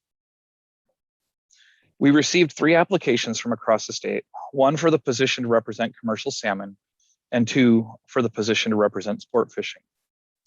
2 of the applications were from current members that are eligible for reappointment. This concludes my presentation on both issues. To summarize the actions in front of you today, for issue 1, staff encourages the commission to approve the 5 projects recommended by the RNE board. And for issue 2, staff recommends that Susan Chambers from Coos Bay be reappointed to continue representing commercial salmon interests, and Dave Grosjak from Merlin be reappointed to continue representing sport fishing interests. Thank you. Thank you, Kevin. And I spoke too soon when I said there weren't questions on the first part of your presentation. I think Commissioner Hatfield-Hyde did have a question on that part. Oh, thank you, Chair Wall. My only question was back to the pie chart on how our funding has been spent. I'm just really curious, I just don't even know what this is. What is liberation? Chair Wall, Commissioner Hatfield-Hyde, the liberation would be fish release type activities. So our liberation trucks, fish pumps, those type of acclimation ponds can be included in that. Those would be the type of activities that would cover. Okay, thank you. Thank you. And we also have a question from Vice Chair Zarnowitz, and then I have one question as well. So go ahead, Vice Chair Zarnowitz. Yeah, it's actually not a question. Well, I do have a question as part of it, but I really appreciate that the department is buying water rights when they become available. And particularly, I guess somebody was willing to sell to the department for in-stream flows, because that's about the only way we're going to get more water in the stream. And I assume that when that mill is now resurrected, that's a type of water withdrawal that immediately goes back into the stream pretty much at the same point. Is that correct? Vice Chair Zarnowitz, Chair Wall, that is my belief, that it's discharged back right after the mill. It is withdrawn upstream. I don't know the distance. I believe it's the 1,800 foot stretch that was mentioned. But yes, there is a withdrawal upstream. It flows through the mill and back in, is my understanding. And one possibility to keep more water in the stream would be for the group that purchased the mill and restored it to move their diversion downstream, so that as much as they could, so that there's more water left in the stream until they actually need to divert it to the mill. And that's something that they might look into in the future, I hope. Thank you, though. Thank you for your presentation. Thank you. One other question, Kevin, is do you have a current estimate? Do we have a solid estimate on the hatchery backlog that you mentioned? Chair Wall, I do not currently have an update. Scott Patterson, our propagation program manager, and I haven't spoke about that in a while. We have been, I think I'll say it was probably about 4 years ago, where we really talked about that, and we've been making a targeted effort at a lot of those activities and projects that are still on that list. Some of the deferred maintenance bonds that were brought out have kind of shifted some of that work as well. And so I don't know what the total is today. That is something we could check on and get back to you on. That'll be great. Thank you. Other questions on this?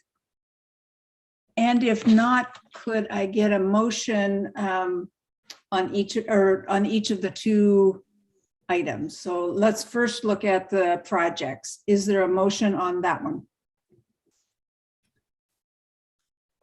I move to approve the projects recommended by the Restoration and Enhancement Board as set forth in attachments 2 and 3. I second that. Been moved by Commissioner Vice Chair Zarnowitz and seconded by Commissioner Spellbrink on issue 1 as just read into the record. Are there any other questions or comments? Seeing none, could I have a thumbs up on this one, on the first motion? Anyone opposed?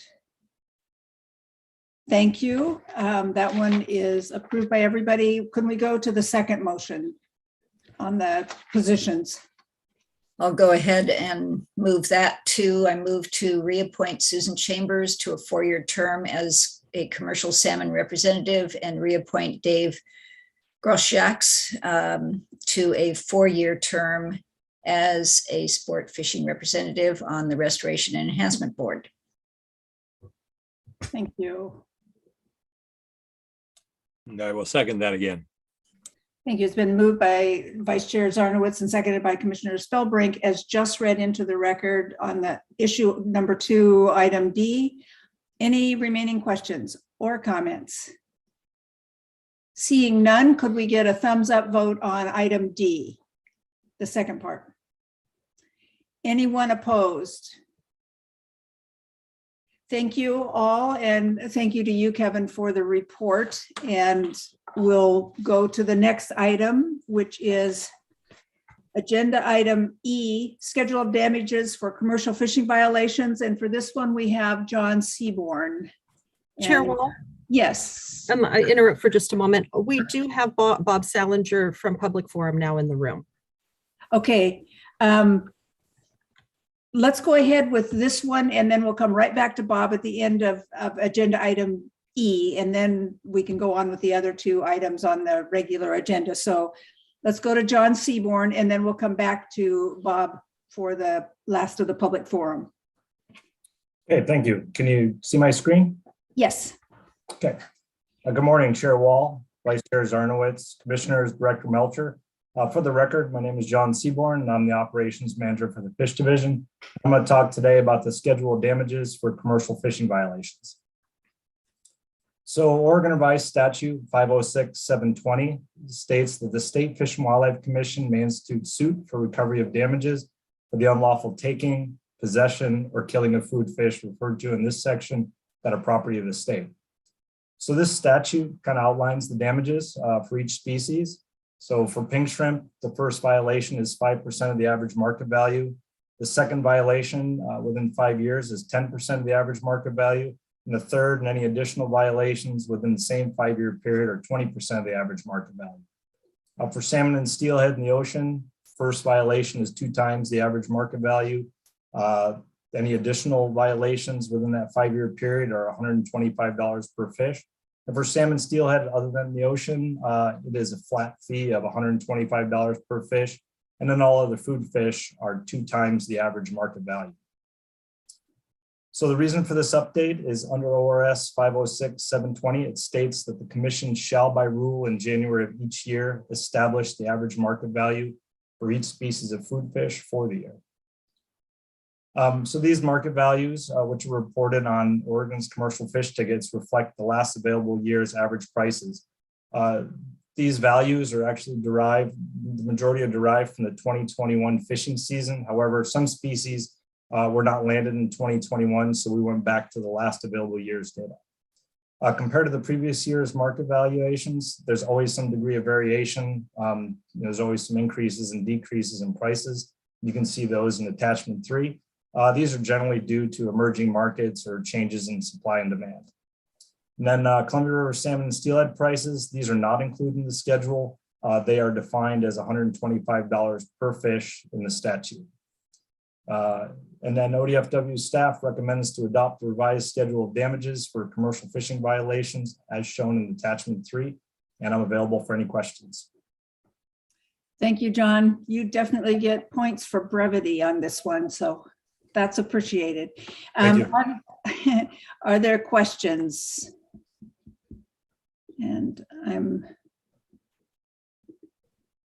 I don't see hands up, so I have one question. Could you talk just very briefly about the purpose of these schedule, the fees that are set, and whether there are conservation gains as a result of this program? Sure, Chair Wall. So when a violation occurs in the commercial fishing industry, those fish are sold to the processor. The processor then, instead of paying for the fish that would have went to the commercial fisherman, that check is sent to ODFW. Depending on the violation, OSP also might issue a citation to that commercial fisher. This statute allows ODFW to file suit against that commercial fisher, to assess additional damages. So the majority of our commercial landings usually done, we receive a check and OSP issues a citation. And I can't recall a time when these damages were actually used. I'm not sure of a time when ODFW would have filed suit against commercial fisher. Generally, it comes down to resources and whether or not it'd be worth going to court to get additional damages for that landing. Did you say you cannot remember a time that these were used? Yeah, I'm not familiar with a time when these damages were used. So is there a comment you could make on whether they're an effective deterrent? Chair Wall, I believe it'd be up to the agency to decide whether or not it would be worthwhile to pursue the damages. Generally, if you look at the schedule of damages, the amounts that the agency will receive, may be more costly to file suit for those landings. A lot of our landings tend to be, in the hundreds or thousands of dollars, and filing a suit could result in, tens of thousands of dollars going in for court costs. Okay, thank you. Commissioners, any other questions? And if not, could I get a motion on this one?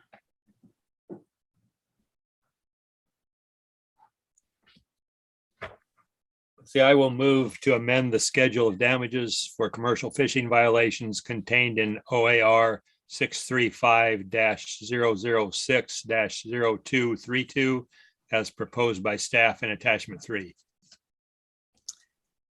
Thank you. Is there a second? I'll second. It's been moved by Commissioner Spellbrink and seconded by Vice Chair Zarnowitz, as just read in the record on item E, damages for commercial fishing violations. Those in favor of that motion, could you do a thumbs up, please?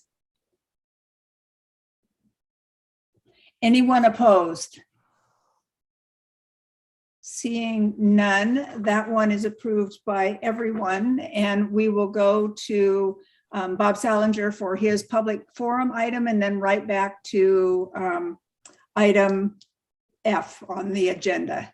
So go ahead, Bob.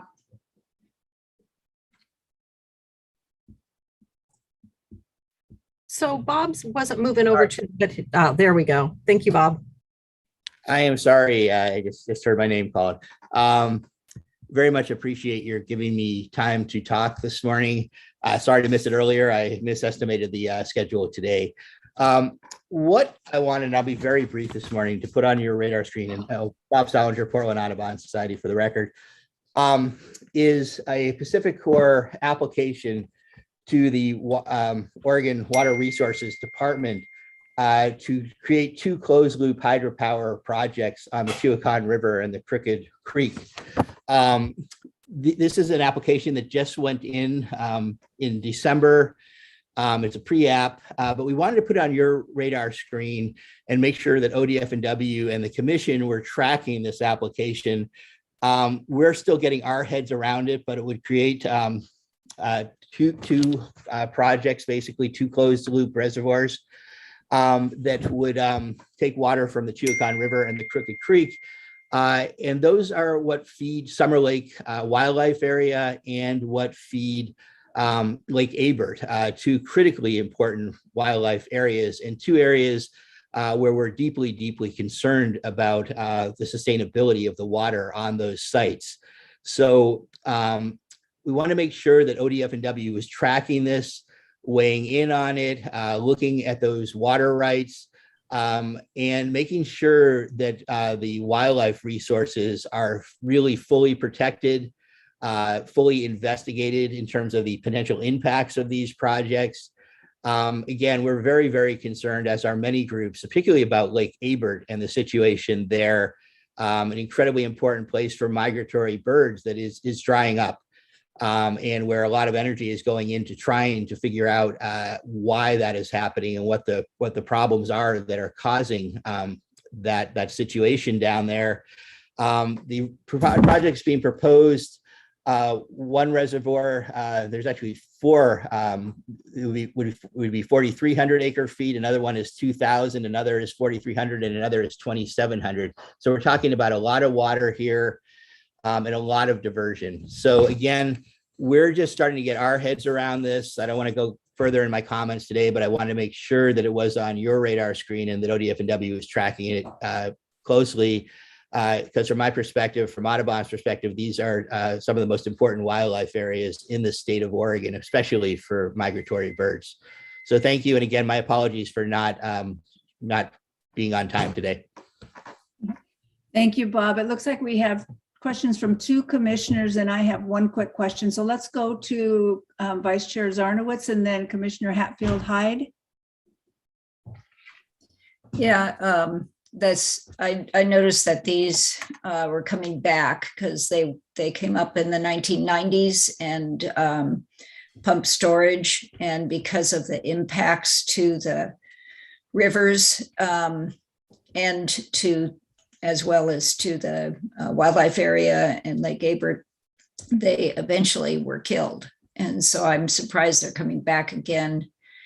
I hope the department is going to look closely at them, probably the Habitat Division hydro person, as well as the water rights people, and probably the wildlife and fish divisions both. Thank you. Thank you, Vice Chair. Commissioner Hatfield-Hyde. First, I want to thank you, Bob, for bringing this to the attention of the commission. Obviously, this is in my beautiful backyard, and so matters deeply. The correct way to pronounce the river you're talking about is Shiwakan. And I am really interested in maybe a question for Director Melcher on, I don't understand ODF&W's the role we play in such an application like this. Like, what is our process, or what is our jurisdiction, or is it, I'm just curious about that.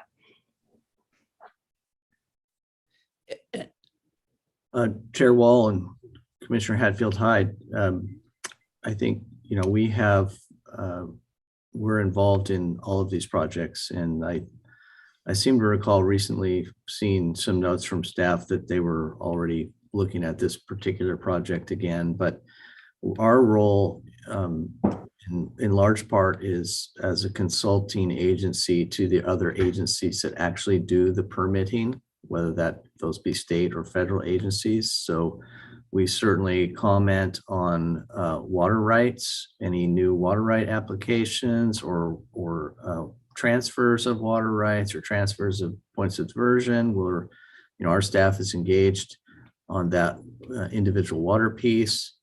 We're certainly engaged on fill and removal permits, which are Department of State Lands related activity. And then, of course, we're involved, depending on whether this is a state cited energy project or federally cited. In the case of the state cited project, we're engaged with the Energy Facility Siting Council, and in fact have a direct link to that council to make sure that fish and wildlife issues and needs are addressed. And then if it's a federally cited project, and I don't recall which one this is, it may be federal, but we certainly comment through the Federal Energy Regulatory Commission. And I'm probably leaving some other links off, but we're connected in many ways. So let me just leave it at that. Okay, thank you. It is critical. I think everybody knows if you look at base flows across the east side of this state in a lot of our rivers, we have seen plummeting flows. And a lot of that, we don't know. It's a back-to-back droughts that we've had, as well as climate change and other issues, but this needs to be watched very closely by everyone that cares about our communities and our water resources in Oregon, in my opinion. So that's my piece. Thank you, Commissioner Hatfield-Hyde. I, like you and Commissioner Zarnowitz, I was surprised that this issue was coming back up. Probably shouldn't be, but it was a bit of a surprise to know that. I have a quick question to Bob before we let you go. What's the timing on this one? We are meeting with Pacific Corps next week to get a handle on that. We don't fully understand the timing from the application at this point. We do intend to intervene so that we have standing. My understanding is that has to happen in the next 3 or 4 weeks, but I'm sure ODF&W has very different timelines than the general public. But we don't fully understand what the timing is. They can put in a pre-application, is my understanding, and then sit on that for a long time as well. But we'll have a better sense of that next week when we meet with Pacific Corps. Okay. Thank you very much for the information, and we'll go back to the regular agenda then. The next item is F, which is Council on Ocean Acidification and Hypoxia, and I think we have Dr. Whitefield. Yes, that's correct. Go ahead. So Commission, please give me just a second to share my screen and then we should get started. May I ask for confirmation that you're able to see my slides correctly? Yes. Great. Thank you. So thank you very much. Good morning, Chair Wall, Vice Chair Zanowitz, Commissioners, and Director Melcher. For the record, my name is Dr. Charlotte Regula Whitefield, and for today, I will be presenting on the Oregon Coordinating Council on Ocean Acidification and Hypoxia, particularly bringing to the Commission tribal government seat and fishing interest seat appointment recommendations. So for today's presentation, I'll be providing you a brief overview of what is ocean acidification and hypoxia, how it impacts Oregon's communities, both human and ecosystem, why the OAH Council was created and what they have been tasked with doing for the past 4 years. And finally, as I mentioned, with staff recommendations for seat appointments.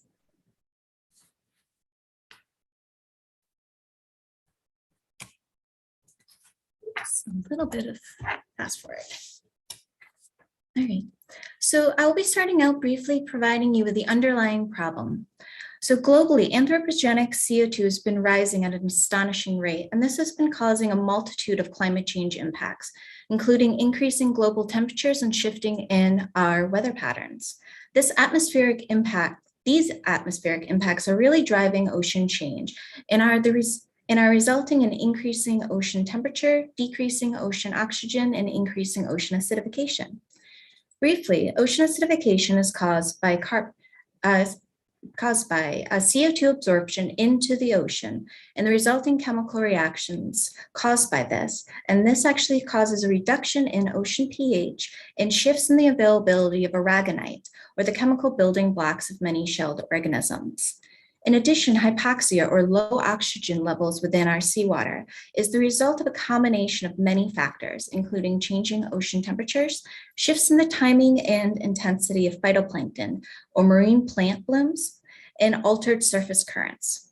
Here in Oregon, the impacts of ocean acidification or hypoxia, or OAH, are amplified by our unique oceanographic conditions, specifically coastal upwelling.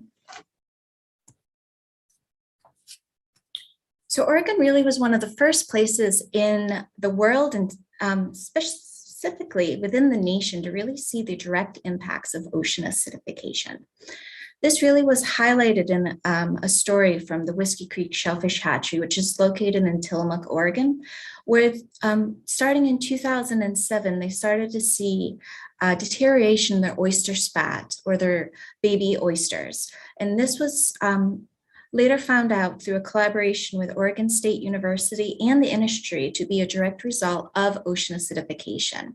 And this story and this collaboration of OSU and industry was really highlighted and picked up regionally and nationally by our news outlets because of that direct result of ocean acidification within our oceans, affecting our industries and our ecosystems. Ocean acidification has continued to impact Oregon's coastline and is really once again highlighted in 2022 with some new research that was conducted along Oregon and Washington coastline on Dungeness crab larvae. In this study, once again, they were able to collect Dungeness crab within the ocean, directly correlate this with ocean acidification conditions within the waters, and once again highlighting how ocean acidification really is undermining our ecosystems and our economics here in Oregon and along the West Coast in general. The impacts of the Dungeness crab fishery are really important, obviously not only, as I mentioned, for ecosystem purposes, but also Dungeness crab are really an iconic fishery species here in Oregon with an ex-vessel value of roughly $74 million. In addition, ocean hypoxia is also increasing along the Oregon coast. Depicted here is a graph of ocean hypoxia conditions in Oregon, particularly at Cape Perpetua.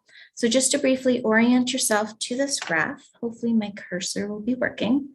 So along this axis is dissolved oxygen, and along the bottom axis is time, particularly from March to September. And the lines within the graph, first, the black line is a historical average from 2009 to 2020, the long-term mean. And the gray lines is the standard deviation of that. And the red line is the observations most current from 2021. What I want to orient the Commission's attention to is not necessarily all the variability or the bumps within that line, but how often those lines drop below the hypoxic threshold. The hypoxic threshold is denoted here at 1.4 milliliters per liter, so 1.4 milliliters of oxygen per liter of seawater. And that line really denotes when our ecosystems start seeing really prominent impacts from the low oxygen conditions. So both the increase in intensity and duration of hypoxic events have been documented, and this is just one of many examples that show this. So the amount of times and how long that those lines are below the hypoxic line. And this really has huge impacts to our Oregon communities.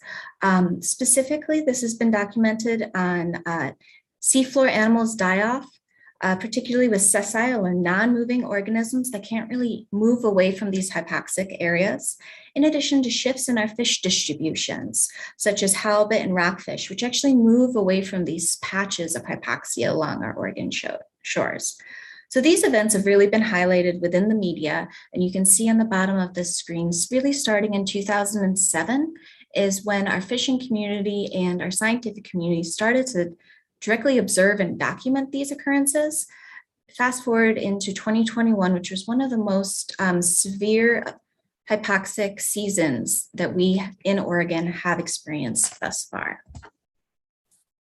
So what has Oregon done to really address this? So in 2017, the Oregon legislature created the Oregon Coordinating Council on OAH, herein referred to as the OAH Council, through the passage of Senate Bill 260. And this bill really was groundbreaking nationally. It was actually the first legislative created OAH or ocean acidification created council in the nation. So there really is a great kind of precedence that the OAH Council has had the opportunity to create. So as I mentioned, the OAH Council is legislatively mandated, and ODFW is tasked with staffing this council and helping to facilitate it on behalf of the state. Within Senate Bill 260, the mission of the OAH Council is laid out to provide recommendations on OAH science, mitigation, adaptation, awareness, and coordination throughout the state. And to this end, the OAH Council has been actively documenting our recommendations, promoting and facilitating the creation of new projects, community science-based in addition to academic, and has been really at the forefront of outreach throughout the state. The images shown here are a series of our documents that we've been working on throughout the past 4 years. And really what I want to highlight at the end of this is that this work really is culminated within the passage of the legislative bill HB 3114 in 2021, which really provided the first targeted funding stream for several science, research, and communications projects that were directly pulled out of the recommendations in the OAH action plan that was adopted by the state in 2019. So the OAH Council has many different members on it, and currently it is co-chaired by OSU and ODFW. The OAH Council aligns very clearly with many of the different aspects of the ODFW climate and ocean change policy, but in particular, I would like to highlight for the Commission two very clear and direct overarching missions. The OAH Council really helps provide leadership on ocean change, and particularly throughout the state, and this leadership really is guided through our OAH Council co-chairs and all the members on the council. In addition, I'd like to bring up that the OAH Council is dedicated to increasing public awareness on OAH science, impacts, and solutions throughout Oregon, and really tying together ocean change impacts, climate change impacts, and how they address and impact our communities, as mentioned, both human and ecosystem. So the OAH Council obviously is legislatively created, and it contains a wide range of academic stakeholders, state government representatives, and tribal government representatives. What I would like to highlight is that the appointment authority for many of these seats varies and includes many different state agencies and commissions, and appointments tend to be for a 4-year term. However, at the beginning of the council's creation, these terms were slightly staggered. So for today, I'd like to draw attention to line item 10 and line item 13. And today, the ODFW Commission is asked to consider the appointment of members to the fishing interest seat, as well as to the tribal government seat, in coordination with the Legislative Commission on Indian Services. So moving on to staff recommendations. So the OAH Council applications, particularly will be focusing on the process for the fishing representative seat. So the fishing interest seat was open for applications for roughly 5 weeks, starting in December 2021 and going through mid-January in 2022. The seat was broadly advertised through press releases of both ODFW, in addition to many of our partners, online listservs, including ones targeted for fisheries and marine policy, in addition to a targeted outreach through members of the OAH Council, many partners throughout the state, and also the Oregon Sea Grant Extension agents that are located up and down the coast of Oregon, and really are tasked with doing outreach to the fishing communities and are really embedded within those fishing communities. So the tribal government seat selection and outreach was conducted by staff of the Legislative Commission on Indian Services, and staff to the OAH Council assisted them when and how it was appropriate. So for the fishing representative seats, staff received 2 applications, and for the tribal representative seat, the Legislative Commission on Indian Services received only 1 application, and that is for a reappointment of Mr. Schaefer. So with that, staff recommendation is that staff recommends the appointment of Mr. Kemp to the OAH Council. Mr. Kemp has been an active member of the commercial fishing fleet here in Oregon, targeting both tuna and crab. Mr. Kemp has actually been very engaged within the OAH Council over the past 2 years, attending our meetings in addition to being a participant on several of our ad hoc outreach and also science committees that we hold, and also is a member of the Newport Fishing Fishermen's Crab Association. Mr. Schaefer is a current member of the OAH Council who is up for reappointment for another 4-year term. Mr. Schaefer is also active within OAH and shellfish resource monitoring throughout the state. So with that, I am happy to take any questions, and I will actually toggle back to staff recommendations for the commission's consideration. Thank you very much.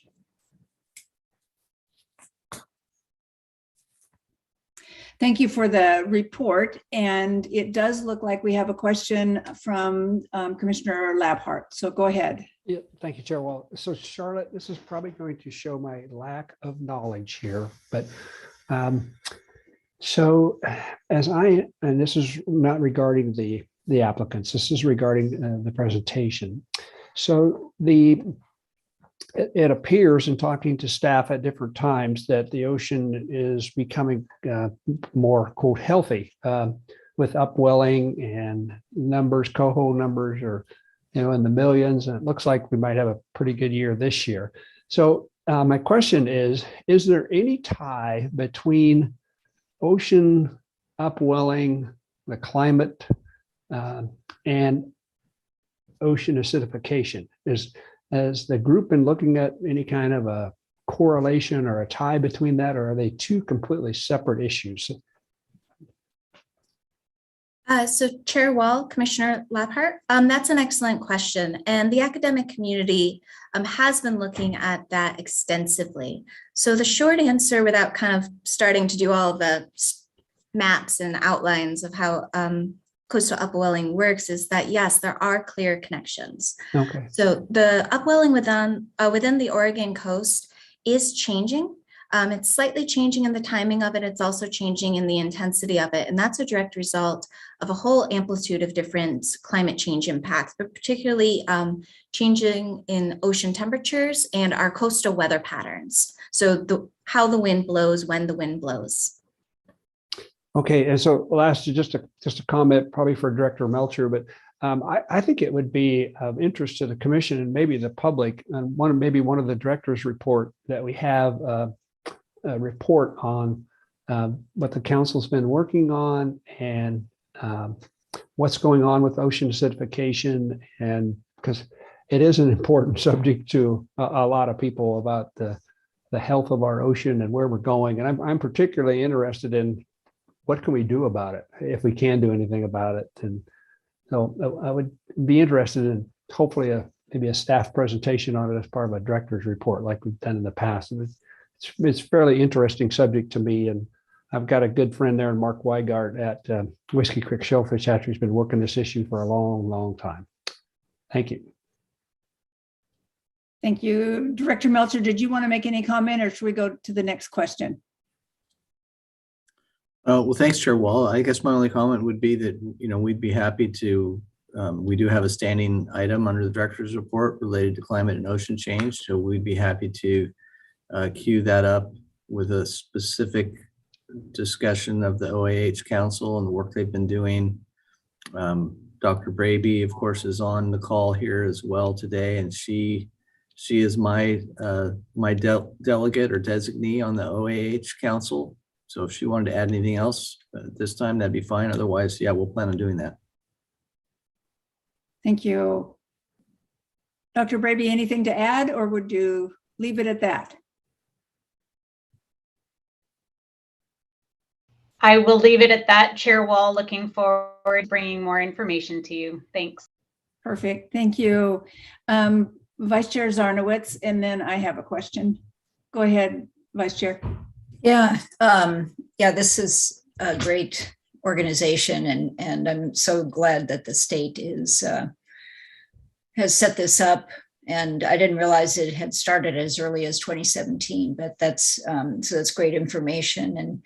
And thank you for the presentation, Dr. Regular Whitefield. I did just learn this morning, I guess this information has probably come out from the climate information at NOAA, but that 2021 was the warmest recorded La Nina year ever. So that's not surprising, I guess, for us having lived through quite a bit of heat this year and the most 90-degree days recorded in Oregon. So this is really important to work through on this. Thank you. Thank you. I do have a question. It kind of builds on what we've just heard from a couple others. And one of the things you mentioned is that leadership and awareness and increasing the awareness were two of the missions of the OAH. My question is, could you talk a little bit about that and how it's leading to increased actions, or are we to that point yet? Those are the leadership and the awareness are critical, and they need to lead to action. So I'm just curious how that part is working. Chair Wall, that's an excellent question, and I'm happy to highlight some of the many different actions that the OAH Council have been actively pursuing in both of those realms. So I will actually start out with the awareness, because I think that is the most, I would say, time sensitive and poignant of many of the different things that we've been working on. So currently, as part of HB 3114, the OAH Council just received a dedicated set of funding for specifically OAH communication and awareness. So we are actually actively within the process of selecting a contractor to help the OAH Council create targeted messaging on OAH solutions, impacts, and actions for the general public. So that is one of our most targeted actions on awareness. And stay tuned. Part of that contract we are hoping would include creation of messaging so that it's relevant for the state of Oregon, targeted outreach to different audiences and stakeholders throughout the state to hear what their concerns are and their needs are, so that we can actually make sure that we address what information they would like to know and what actions they would like to learn more about. So that's one of the many things we've done. In addition to awareness, the OAH Council in and of itself has been working throughout the state, bringing OAH information up and down the coastline and also throughout the state and into the valley, just so that there is that connection of understanding how our ocean is changing and what it means for all Oregonians. So that's really some of the brief kind of highlights for the awareness section. Leadership, the OAH Council, I'll go into leadership, and then I think Karen would like to add on to that, Dr. Braby. So for leadership, the Oregon Coordinating Council on OAH is very active throughout the state. As part of our as part of our membership, we have individuals from Oregon Sea Grant, Oregon Ocean Science Trust. So we really are very much a coordination avenue for many actions. The leadership really comes from the fact that the OAH Council here in Oregon was one of the first created in the nation. And with that, we have actually had the opportunity to help guide other states in creating their OAH action plans, and also with creating states action kind of funding priorities, and also other actions like that. And really that leadership has come through the state's participation in the International Alliance to Combat Ocean Acidification. Oregon was actually a founding member of that and currently sits on the executive board of that group, and is, along with our partners from Washington and California, we've been able to interact coast to coast and even internationally with that. And I will pause with that and ask if Dr. Braby would like to add on to that explanation, and then see if we've clarified your question, Chair Wall. At your discretion, Chair Wall, is that okay if I provide additional comment?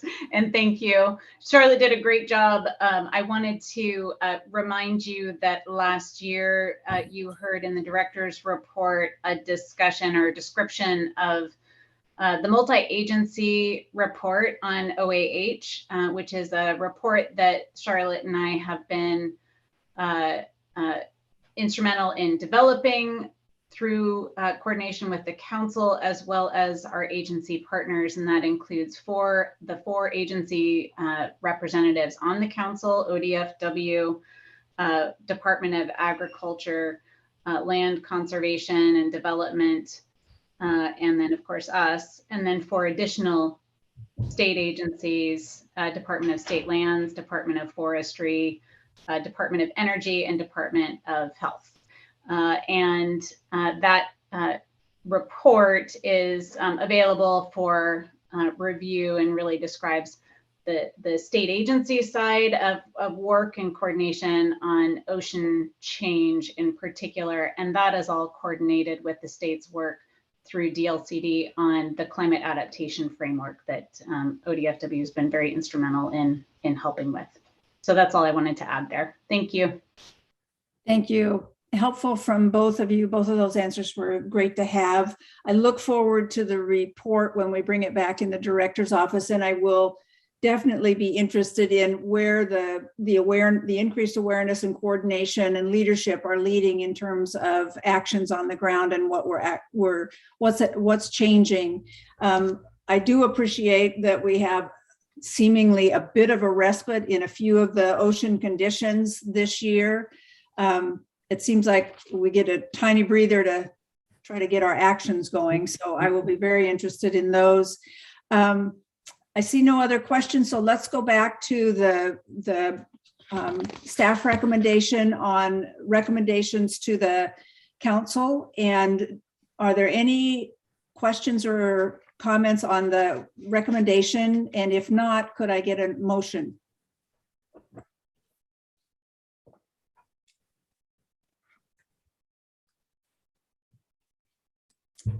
I'll move. I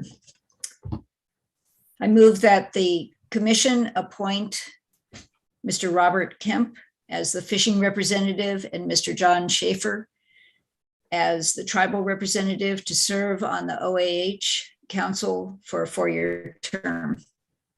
I'll second that. Thank you. Any last comments, questions? Seeing none, it's been moved by Vice Chair Zarnowitz and seconded by Commissioner Hatfield-Hyde, as just read into the record on the appointments to the Council on Ocean Acidification and Hypoxia. Those in favor? Looks like everyone. Anybody opposed? Thank you all, and to you, Dr. Regula Whitefield. It looks like we have everybody approving those, and we'll move to the next item, which is item G, Jump Creek Fish Pass exemption. And we have Catherine Nordholm ready to present, I believe. And Chair Wall, while we transition to Catherine's presentation, I just wanted to remind you all that we do need to do temporary rules. And so after this agenda item, before you all click the leave the room button, we want to return to the temporary rule ratification. We have fixed the backside issue related to one of the filings. So unless I hear otherwise from Annika, you'll be clear to move forward with the original motion language. No need to change the language. It was a backside issue that's now corrected. Perfect. Thank you. Appreciate the quick work to get those. And let's go to item G. Go ahead, Catherine. Thank you. Can you see my screen? Yes. Okay. Well, good morning, Chair Wall, Vice Chair Zonowitz, Director Melcher, and Commissioners. For the record, I am Catherine Nordholm, and today I'm here to present fish passage exemption requests for 10 artificial structures on Jump Creek. Sylvia's Valley Ranch has applied for fish passage exemptions for 10 artificial structures built on Jump Creek, a tributary to the Sylvies River in Grant County.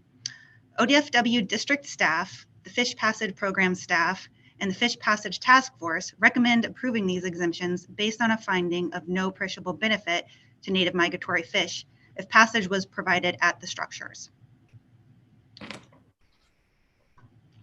Between 2002 and 2013, Sylvia's Valley Ranch built multiple channel spanning structures in streams across their property. These structures resulted in unpermitted wetland impacts and fell within DSL jurisdictional areas. They also triggered fish passage rules, as many structures were built in waters with current or historic fish presence. DSL and ODFW pursued an investigation beginning in 2013, and in 2014, a consent agreement was signed between Silvies Valley Ranch and DSL with a plan to address fish passage and mitigate for the wetland impacts. By law, an owner or operator of an artificial obstruction must address fish passage when native migratory fish are or were historically present in a stream. There are 3 options to address fish passage within rules. Providing passage as approved by ODF and W is first option.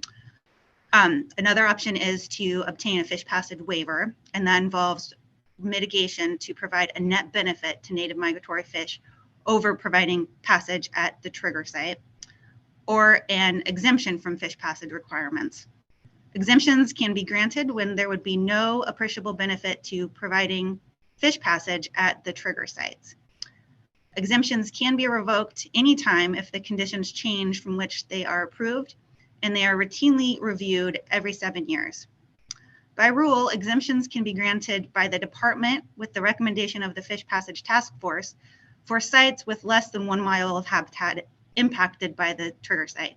But exemptions with more than 1 mile of habitat impacted by the triggers must go to the commission for approval, and that is the case for these Jump Creek exemptions.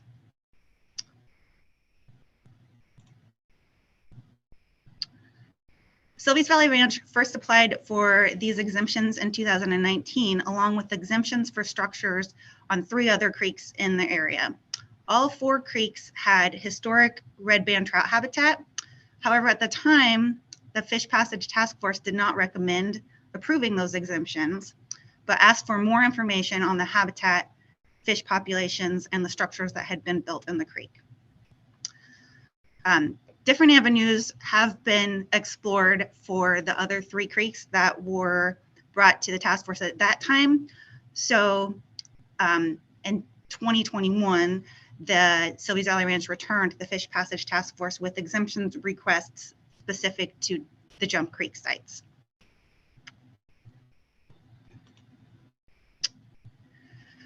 So the Jump Creek projects are located in Eastern Oregon in Silvies Valley, about halfway between John Day and Burns as shown on this map.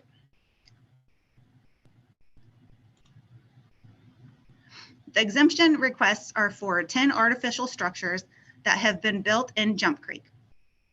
The location of the structures are shown on this map by the red dots. The lowest structure is about half mile above a more historic irrigation dam pointed to on the map with the arrow. Excuse me. The blue line shows Jump Creek. Historically, Jump Creek provided habitat for native red band trout, but there is currently no trout in the system. And land use impacts have caused Jump Creek to become disconnected from the Silvies River at the confluence, and I've highlighted that on this map as well.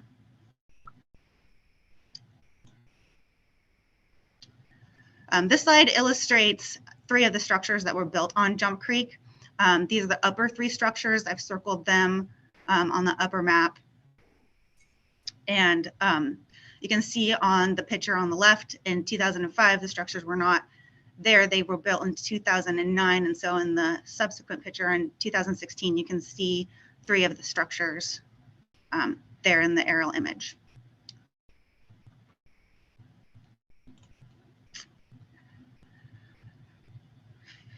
ODFW sampled on Jump Creek during the highest flows in spring of last year. They sampled for fish in segments along the entire length of the creek and set traps in 2 reservoirs. They also noted the flow conditions along the entire length of the stream. This map summarizes the sampling effort, and I've pointed to the 2 areas where they noted barriers to fish passage. The dam in the reservoir and the dry area at the confluence of Jump Creek and the Sylvies River, noted here in red, where there was no overland flow. And I will talk about both of those areas again in a couple of slides. The sampling happened on May 4th and 5th, some of the highest flows that would have been observed during the year.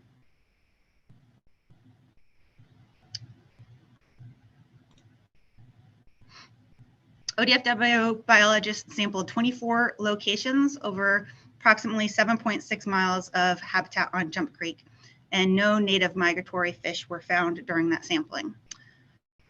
23 of the 24 sites were wetted for their entire length. However, that lower section of Jump Creek with the confluence of Sylvies River was dry. And they noted at the time that it was likely some of the highest flows of the year.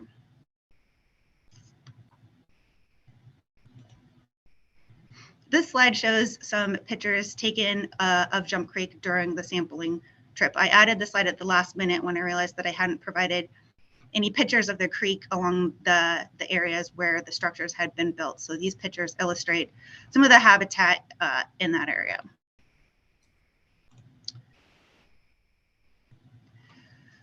ODFW staff and the Fish Passage Task Force made a finding of no appreciable benefit to providing passage at the sites of the exemption requests. That finding was based on the presence of 2 downstream barriers.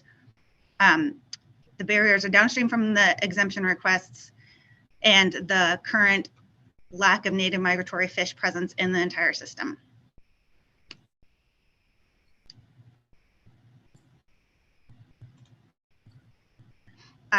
So the first barrier, the most downstream barrier on Jump Creek, is not a structure or an artificial obstruction as defined in fish passage rules, but it does prevent fish from migrating up into Jump Creek from the Sylvies River. These pictures illustrate the habitat at the confluence of Jump Creek. The bottom picture shows the same area from an aerial image that where the pictures were taken from. So this picture on the top left is looking upstream at Jump Creek, and it shows the lack of a channel in the area and the lack of flowing toward the Sylvies River there.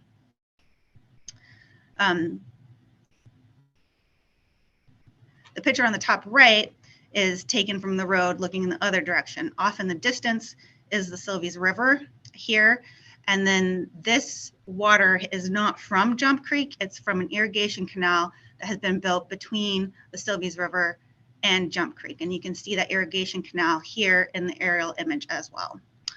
So collectively, these habitat conditions have segmented connection between Sylvies River and Jump Creek for red band trout.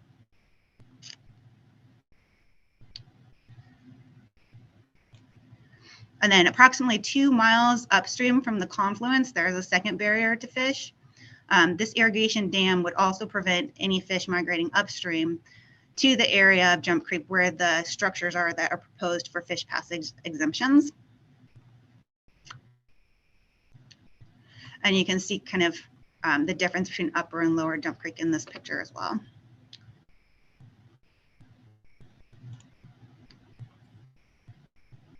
So due to the absence of native migratory fish in Jump Creek and the 2 downstream barriers preventing fish passage from the Sylvies into Jump Creek, ODF&W staff and Fish Passage Staff Force recommend granting the exemptions as requested by Sylvies Valley Ranch due to the finding of no appreciable benefit if fish passage was provided at the sites. And with that, I welcome some discussion or questions on the exemption requests. Thank you, Catherine, for the report. And it looks like Vice Chair Zarnowitz has a question. Why don't you go ahead and then we'll see if there are others. Yeah, I have several questions. First, it's still very confusing about how Jump Creek has been disconnected from the Sylvies River. It looks like it got channeled into an irrigation ditch. Is that correct? In this picture, it is showing, it subs out the water doesn't connect down here on the surface. There's not a channel along this lower edge of Jump Creek, and you can kind of see that here. There's no real channel. And when they did the survey, that lower section of Jump Creek was dry. There was no flowing water. So the water that you see in this ditch in these pictures is not coming from Jump Creek, where it's not capturing the flow from Jump Creek. So it's a Sylvie's River diversion water. I'm not sure where that water is coming from. Okay. I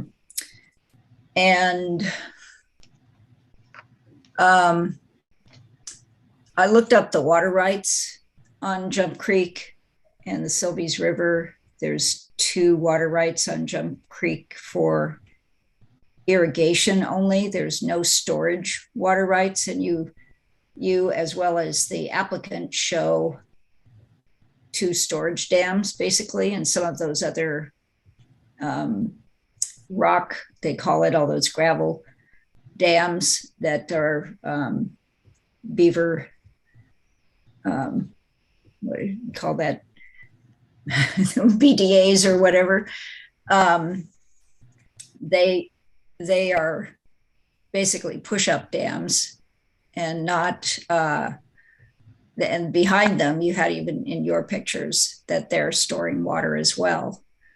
But it's very concerning that there's 2 dams that are not permitted on the river, or excuse me, on Jump Creek. And then if those were permitted, if they did submit an application, then fish passage would be triggered. And so it seems a little bit preemptive to be going ahead and issuing this exemption for these little storage dams, some of which do look like they're providing some riparian habitat, but that might not have been there otherwise, but they're also disconnecting the entire creek from its flow when it does have flow. And I understand that its flow is fairly seasonal, but sometimes those flows, particularly if any of those flows made it to the Sylvie's River, would be important to fish. So I guess it concerns me to move ahead with this, with knowing that there's no water rights for the existing dams that are on the river, that even the applicant showed were storing water in September of last year, which would be a dry period. So they're not just diversion dams, they're storage dams. So that's, I don't know if you have any, did you review water rights for this system, or ask Water Resources Department what they're planning to do with those, any of those type of things? Yes, Chair, Vice Chair Zalonowitz, thank you for the question. We did talk to OWRD. The question of water rights was also brought up during the Fish Passage Task Force review of these exemptions. And so we have reached out to the Water Master and the region manager about some of these questions. And they are aware of these issues, and water rights, are in their authority to enforce. They have also been out on Sylvie's Valley on site through the process of the DSL consent agreement, and did not at that time see any structures that they would require a permit for. It's not clear if they had looked at this dam, but they're aware of it now and won't be able to take any kind of immediate action to investigate it, but may be able to go take a look at it later this year. I mentioned earlier in my presentation, but if exemptions are granted and conditions downstream or in the vicinity of the exemptions change such that the exemptions aren't warranted anymore, they can be revoked. Okay, thank you. I may have questions later on too. Thank you. Let's go to Commissioner Hatfield-Hyde and then Commissioner Labhart. And then I have some questions as well. Thank you, Chair Wall. I think some of my questions probably mimic Commissioner Zarnowitz, but this has me fairly confused and wanting more information. And part of it has to do, I think, with my deeper understanding of what our role as commissioners as it relates to the Fish Passage Task Force and the decisions that we made. I know Commissioner Labhart and I spent a good share of time looking at issues around Bowman Dam and had a pretty serious conversation about how to create fish passage in to the upper Crooked River over time by, having a pretty serious mitigation fund that didn't come close to meeting our standard for, oh gosh, Commissioner Labhart, go off of mute and use the term for me. What is the term we use? Mary, you know it too. We're talking about waivers. Not the waiver. There's a term Net benefit. Net benefit. Thank you. I swear to God, this morning I needed more caffeine all morning to get my brain going. Sorry. And so this, that became a real, to put a term that we might be using right now, dam in front of us moving forward on that one. And then this project comes to us. And I guess what I don't understand is what the consent decree meant and how that relates to our decision here. I'm pretty confused. It doesn't surprise me that red band from the Sylvies River are not making it into Jump Creek. If that's disconnected, that's the kind of thing that we try to do, I think, in other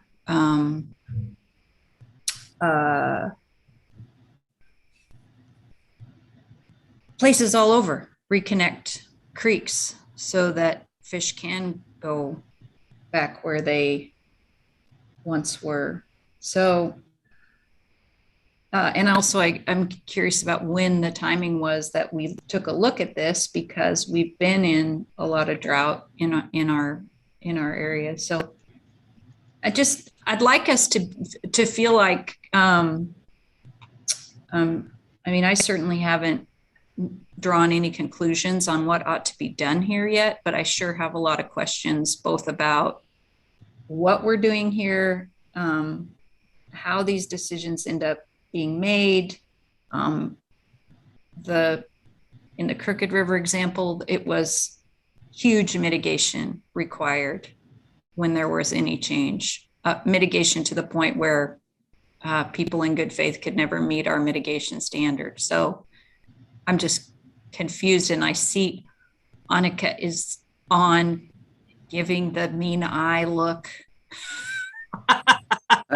Yeah, I guess I would, Chair Wall, if I might, I would suggest that, and it's fine to have some conversation here, but it may be appropriate to have an executive session. We do have an executive session posted. And so we have the latitude to do that. And I think it would be the best, I think that would be a good use of our time to have that executive session discussion, because there's a lot of things in play here, including a consent agreement, which is a legal document. We have statutes and rules around the exemption process. We, of course, have water rights, and we know how complicated water law is. So I think executive session may be the appropriate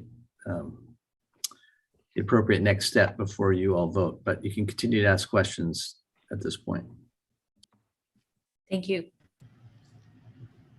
Okay, then Commissioner Hatfield-Hyde, You made comments. Was there a question in there as well?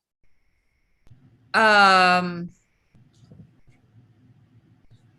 I mean, yeah, I have more questions. I don't know how relevant they are right at the moment. I'll be quiet. Okay, then, and we can come back to your questions. Let's go to Commissioner Labhart with some questions, and I also have some, and then we can go to executive session. So I only have one question. Do we have public testimony? We do not. Oh, okay. Well, okay. Then that was it. I was going to weigh in, but I would defer to the executive session. Thanks. Then let me tell you what my questions are, and we can look to legal counsel and the director to see if these should also wait until after we have an executive session. My first, and I have 5. The first one was whether there are invasives, especially in the reservoir behind the dam, that is not the one that's right at the confluence, but the one that is above it. The second is with the consent agreement, whether we are in currently, whether there is compliance with the consent agreement, and specifically whether there have been fish passage improvements pursuant to that agreement. There was language in there about proposing and implementing fish passage improvements, and I want to make sure that I know whether we are, whether there's compliance with that. I had a third question that was that Vice Chair Zarnowitz already talked about, which is whether the dam and reservoir below these 10 is permitted for storage, and it sounds like it's not.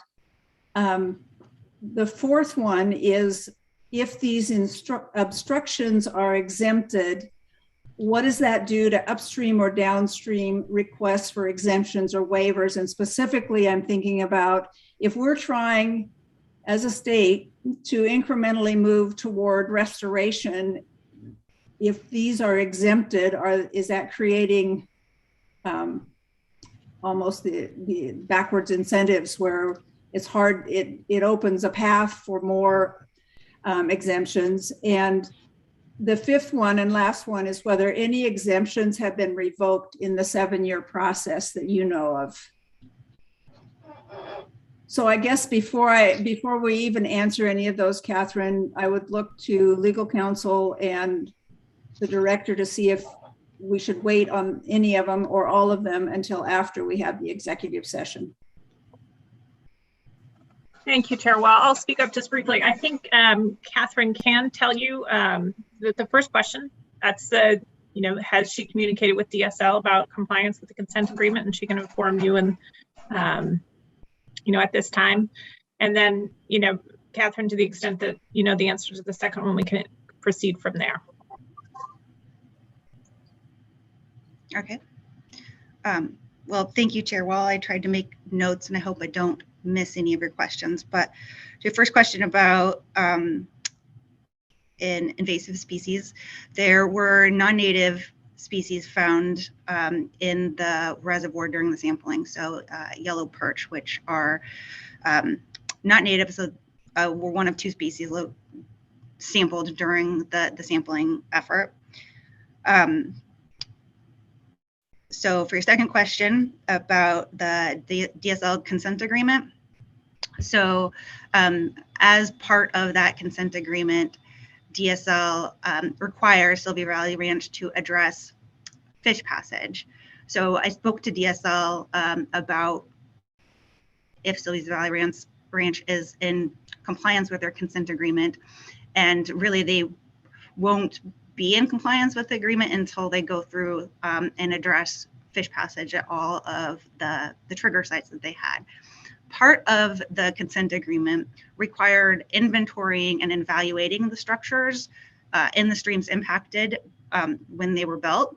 There were multiple streams across Sylvia's Valley where they built these structures, and so they were prioritized for addressing fish passage. They were prioritized based on fish presence. If they were present in the stream at the location where they built the structures, they were high priority for addressing fish passage. And then if they were historic, they were to address them later. And then there were some streams where they built these structures in DSL permitted waters where there were not historic fish presence. And so they have gone through the process. They've prioritized the sites for addressing fish passage. The higher priority sites for addressing fish passage have they have provided passage there, and they got approval from ODF and W for the modifications and the changes they made to the structures in those areas to provide passage. A few of the lower priority sites they're working through that as well. At this time, I mentioned earlier in my presentation, there's 4 streams that they applied for exemptions on, and they have got approval for fish passage modifications on one of those streams, and there's 2 more that they're still working on plans on. So they're making progress on addressing fish passage as required through the DSL consent agreement. So I hope that answers your question, your second question. Mm-hmm. The question about the reservoir and the dam, and it's really up to OWRD to determine if that dam requires a permit.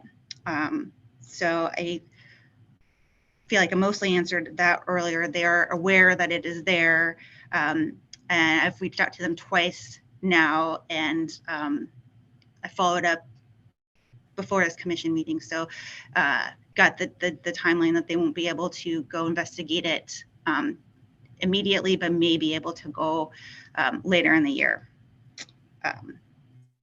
And then I think your final question on the presence of exemptions being used to justify additional exemptions in the future. So we've never seen a situation where there is an exemption request that was based on the presence of another exemption. We do track exemptions out on the landscapes. We know where they are. So when new exemption requests come in, we can check those against the location of previously exempted areas. So any new exemption request would be reviewed for benefit to native migratory fish. And if there is a second exemption in the area, that would be evaluated at the time as well. And then your final question really was on if any exemptions had been revoked through the evaluation period.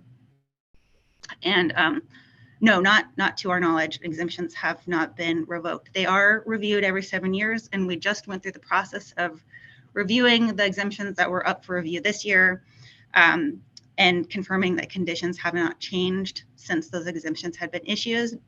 There have been a few exemptions that have been canceled because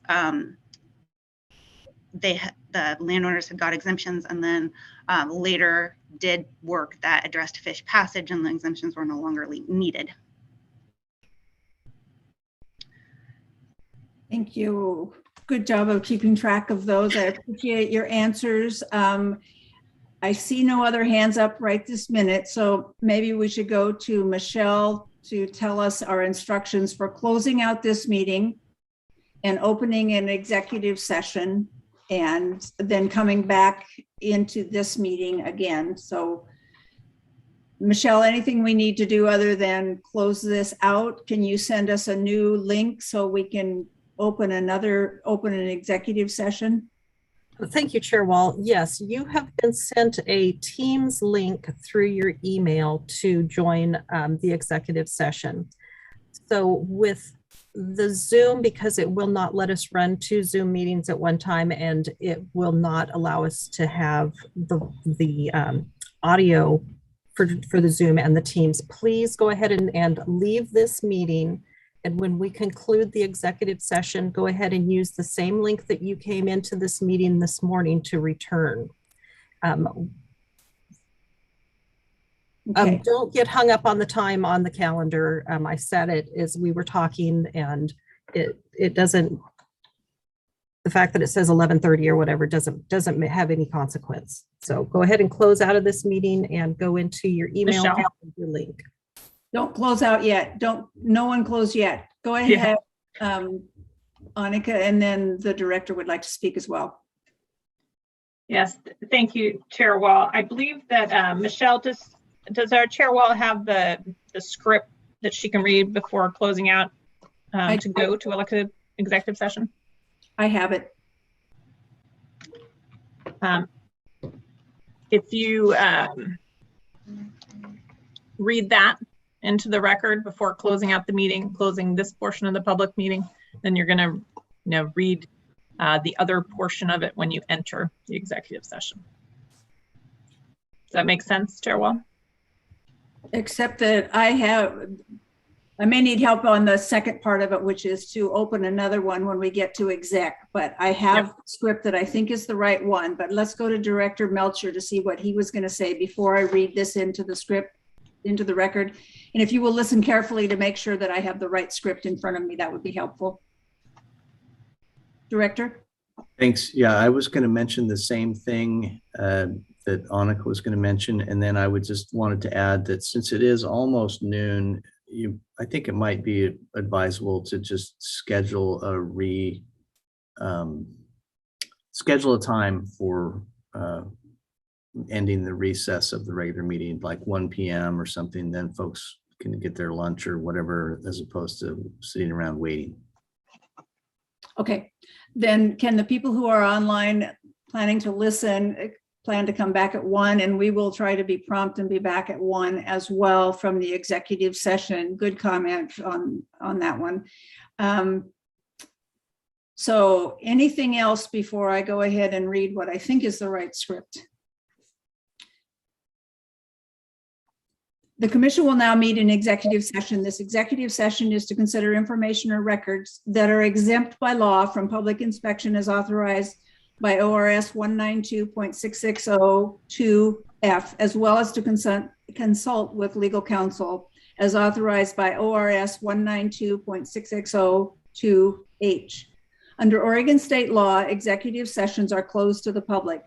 Representatives of the news media are allowed to attend.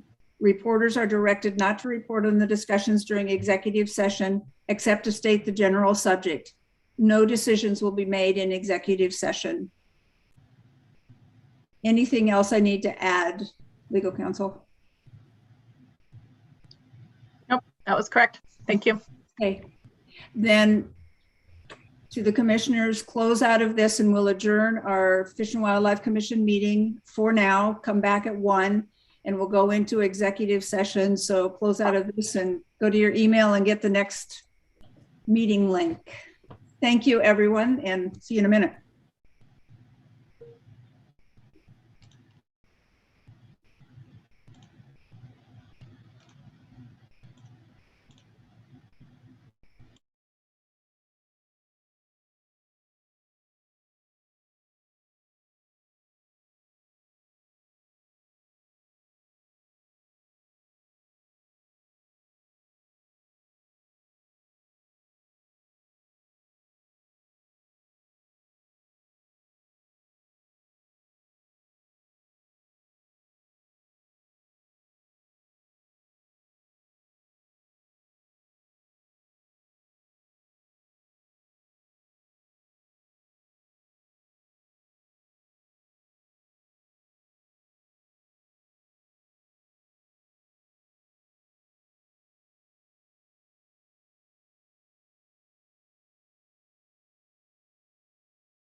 So Mark, how cold is it over there? It's really cold. I don't know, it was like 20 degrees this morning, and yeah, it's supposed to get a lot warmer too. So yeah, but at least the snow's not melting off too fast like it is on the west side. So Good point. Yeah.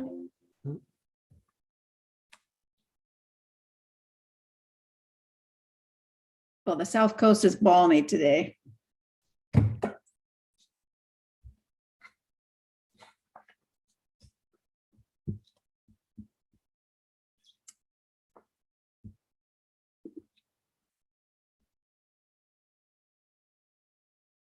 Michelle?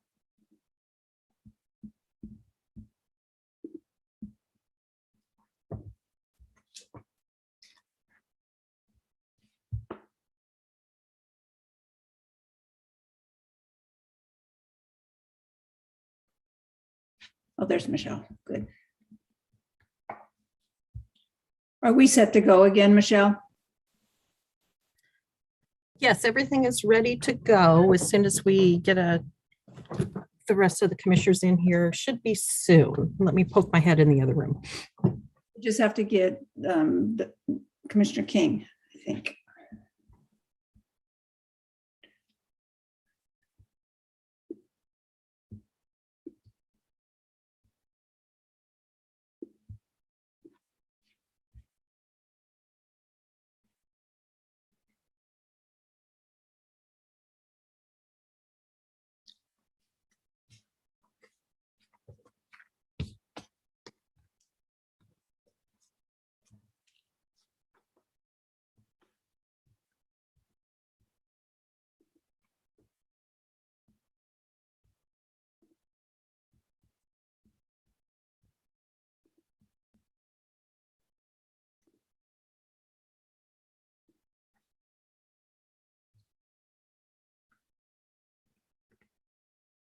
We're just going to give people another minute or so. We have a couple more still to come back on.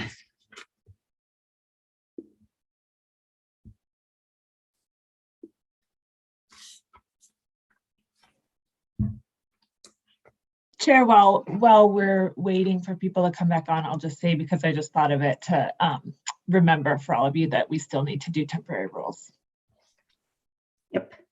We'll do this one and then go right to the temporary rules afterwards. And I was just looking to see if the director was back on yet.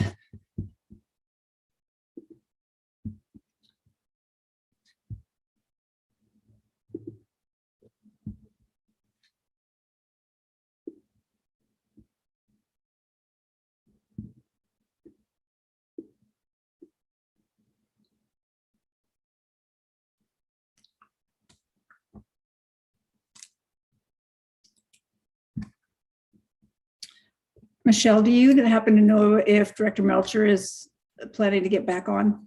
He is. Let me go poke my head around the corner and see what's holding up. Thank you.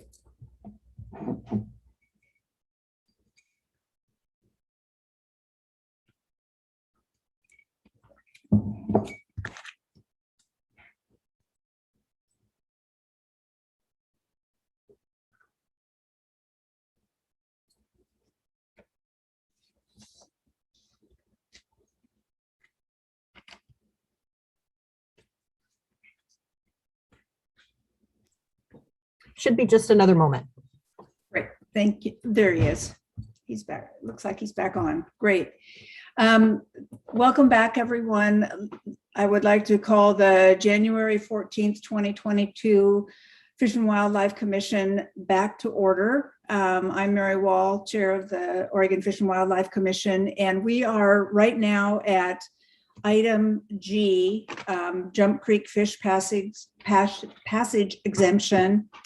And we do also have temporary rules that we will do after this one. And I think I'll start off by putting a motion on the table and we'll go from there. And so the motion would be, I move to table agenda item G and instead direct the department to bring back responses to our questions and any other new information or options on this topic at a later date. So If there is a second to that motion, then we can have any discussion. I'll second. Thank you. It's been moved and seconded to table agenda item D. Any questions or discussion from the commissioners? We did talk about items before, but at this point, that's our motion. It looks like we do have a question from Commissioner Labhart. Yes, I am going to support the motion. I need more information, in particular, I would direct staff to provide at least the commissioners the minutes from the Fish Passage Task Force. I don't have those in my packet, and I'd like some more information from the Fish Passage Task Force on their process that they went through with their recommendation. Thank you, Commissioner Spellbrink. So many buttons. Thank you, Chair Wall. Yeah, I guess I would just state that, I would personally be comfortable with approving the exemption, knowing that any major changes in the Jump Creek drainage will trigger reexamination of the exemption. But that being said, I can also support requesting more information if that's the opinion of most commissioners, which it kind of looks like it's going to be. So I can support that also. Thank you, Commissioner Hatfield-Hyde. Sorry, thanks. Yeah, on this one, I think for me, it's just a matter of, and I don't know if this is covered, Chair Wall, exactly in your motion, but I really feel like as a commissioner, I need more training and understanding about the work of the Fish Passage Task Force and how just a better understanding of the process so we can make good decisions. And we have a commitment to take care of fish, wildlife, and in my opinion, communities. So what I don't want is for us to make things impossible to figure out. But as a commissioner, I really need to understand the process before I can make decisions like this. So that's my thought. Thank you, Commissioner King. Yes, thank you, Chair Wall. Can you hear me okay? Did I come off mute? Yes. Okay. I would just like to reiterate some of the concerns and opinions of my fellow commissioners, just request for more information before we make a decision of this magnitude, making sure we're fully informed, understanding more about fish passages and exemptions and geography and some of the particulars of the matter at hand. So thank you. Thank you. Are there other questions or concerns, comments? Commissioner or Vice Chair Zarnowitz. Yeah, and I would like to know some of the history behind the lack of connectivity of Jump Creek with Silvies River as part of that information. Thank you. Thank you. That looks like we have all of the questions and comments. So let's go to a vote. It's been moved and seconded to table item G and instead direct the department to bring back responses to our questions and any other new information or options on this topic at a later date. Those in favor, could we get a thumbs up, please? Anyone opposed? Thank you. Then we will table this item and don't leave. We will do temporary rules. So let's turn to the director for temporary rules. And Thank you. Thank you to staff for all of the work on Jump Creek as well. That was a lot. So thank you. Go ahead, Director. Yes, thank you, Chair Wall. And I think as at least several of you know, our work in relation to the Silvies Valley's ranches, has extended for actually over the last decade related to these fish passage issues. So thanks to Catherine for leading us on this current issue. So the only thing remaining before us here today and standing in the way of you all getting to start your weekend a little bit earlier than our normal commission meeting Fridays, and hopefully also having the Monday Martin Luther King holiday to look forward to as well. We do have 7 temporary rules that require the commission's ratification. Appreciate the indulgence in delaying this particular item until later in the agenda so we could clean up some of the backside issues with the Secretary of State filing. We're all good to go now. There's no need to change the original motion. The motion that you have is sufficient, and we're also standing by to answer any questions you might have. Thank you, Director. Commissioners, are there any questions or comments? Seeing none, could I have a motion on the temporary rules? Yeah, I would move to ratify the 7 temporary rules set forth on today's agenda.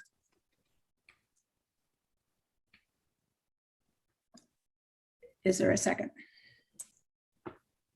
I second. Thank you. Commissioner Spellbrink moved and Commissioner Khalil seconded the motion to ratify the 7 temporary rules set forth on today's agenda. Those in favor, could you give a thumbs up, please? Thank you. Everybody approves, and I think we are ready to adjourn for today. Thank you all, staff, especially for this meeting, and also for our online audience and for the people who testified in public forum. So have a great weekend, everybody, and we're adjourned. Thank you. Thank you.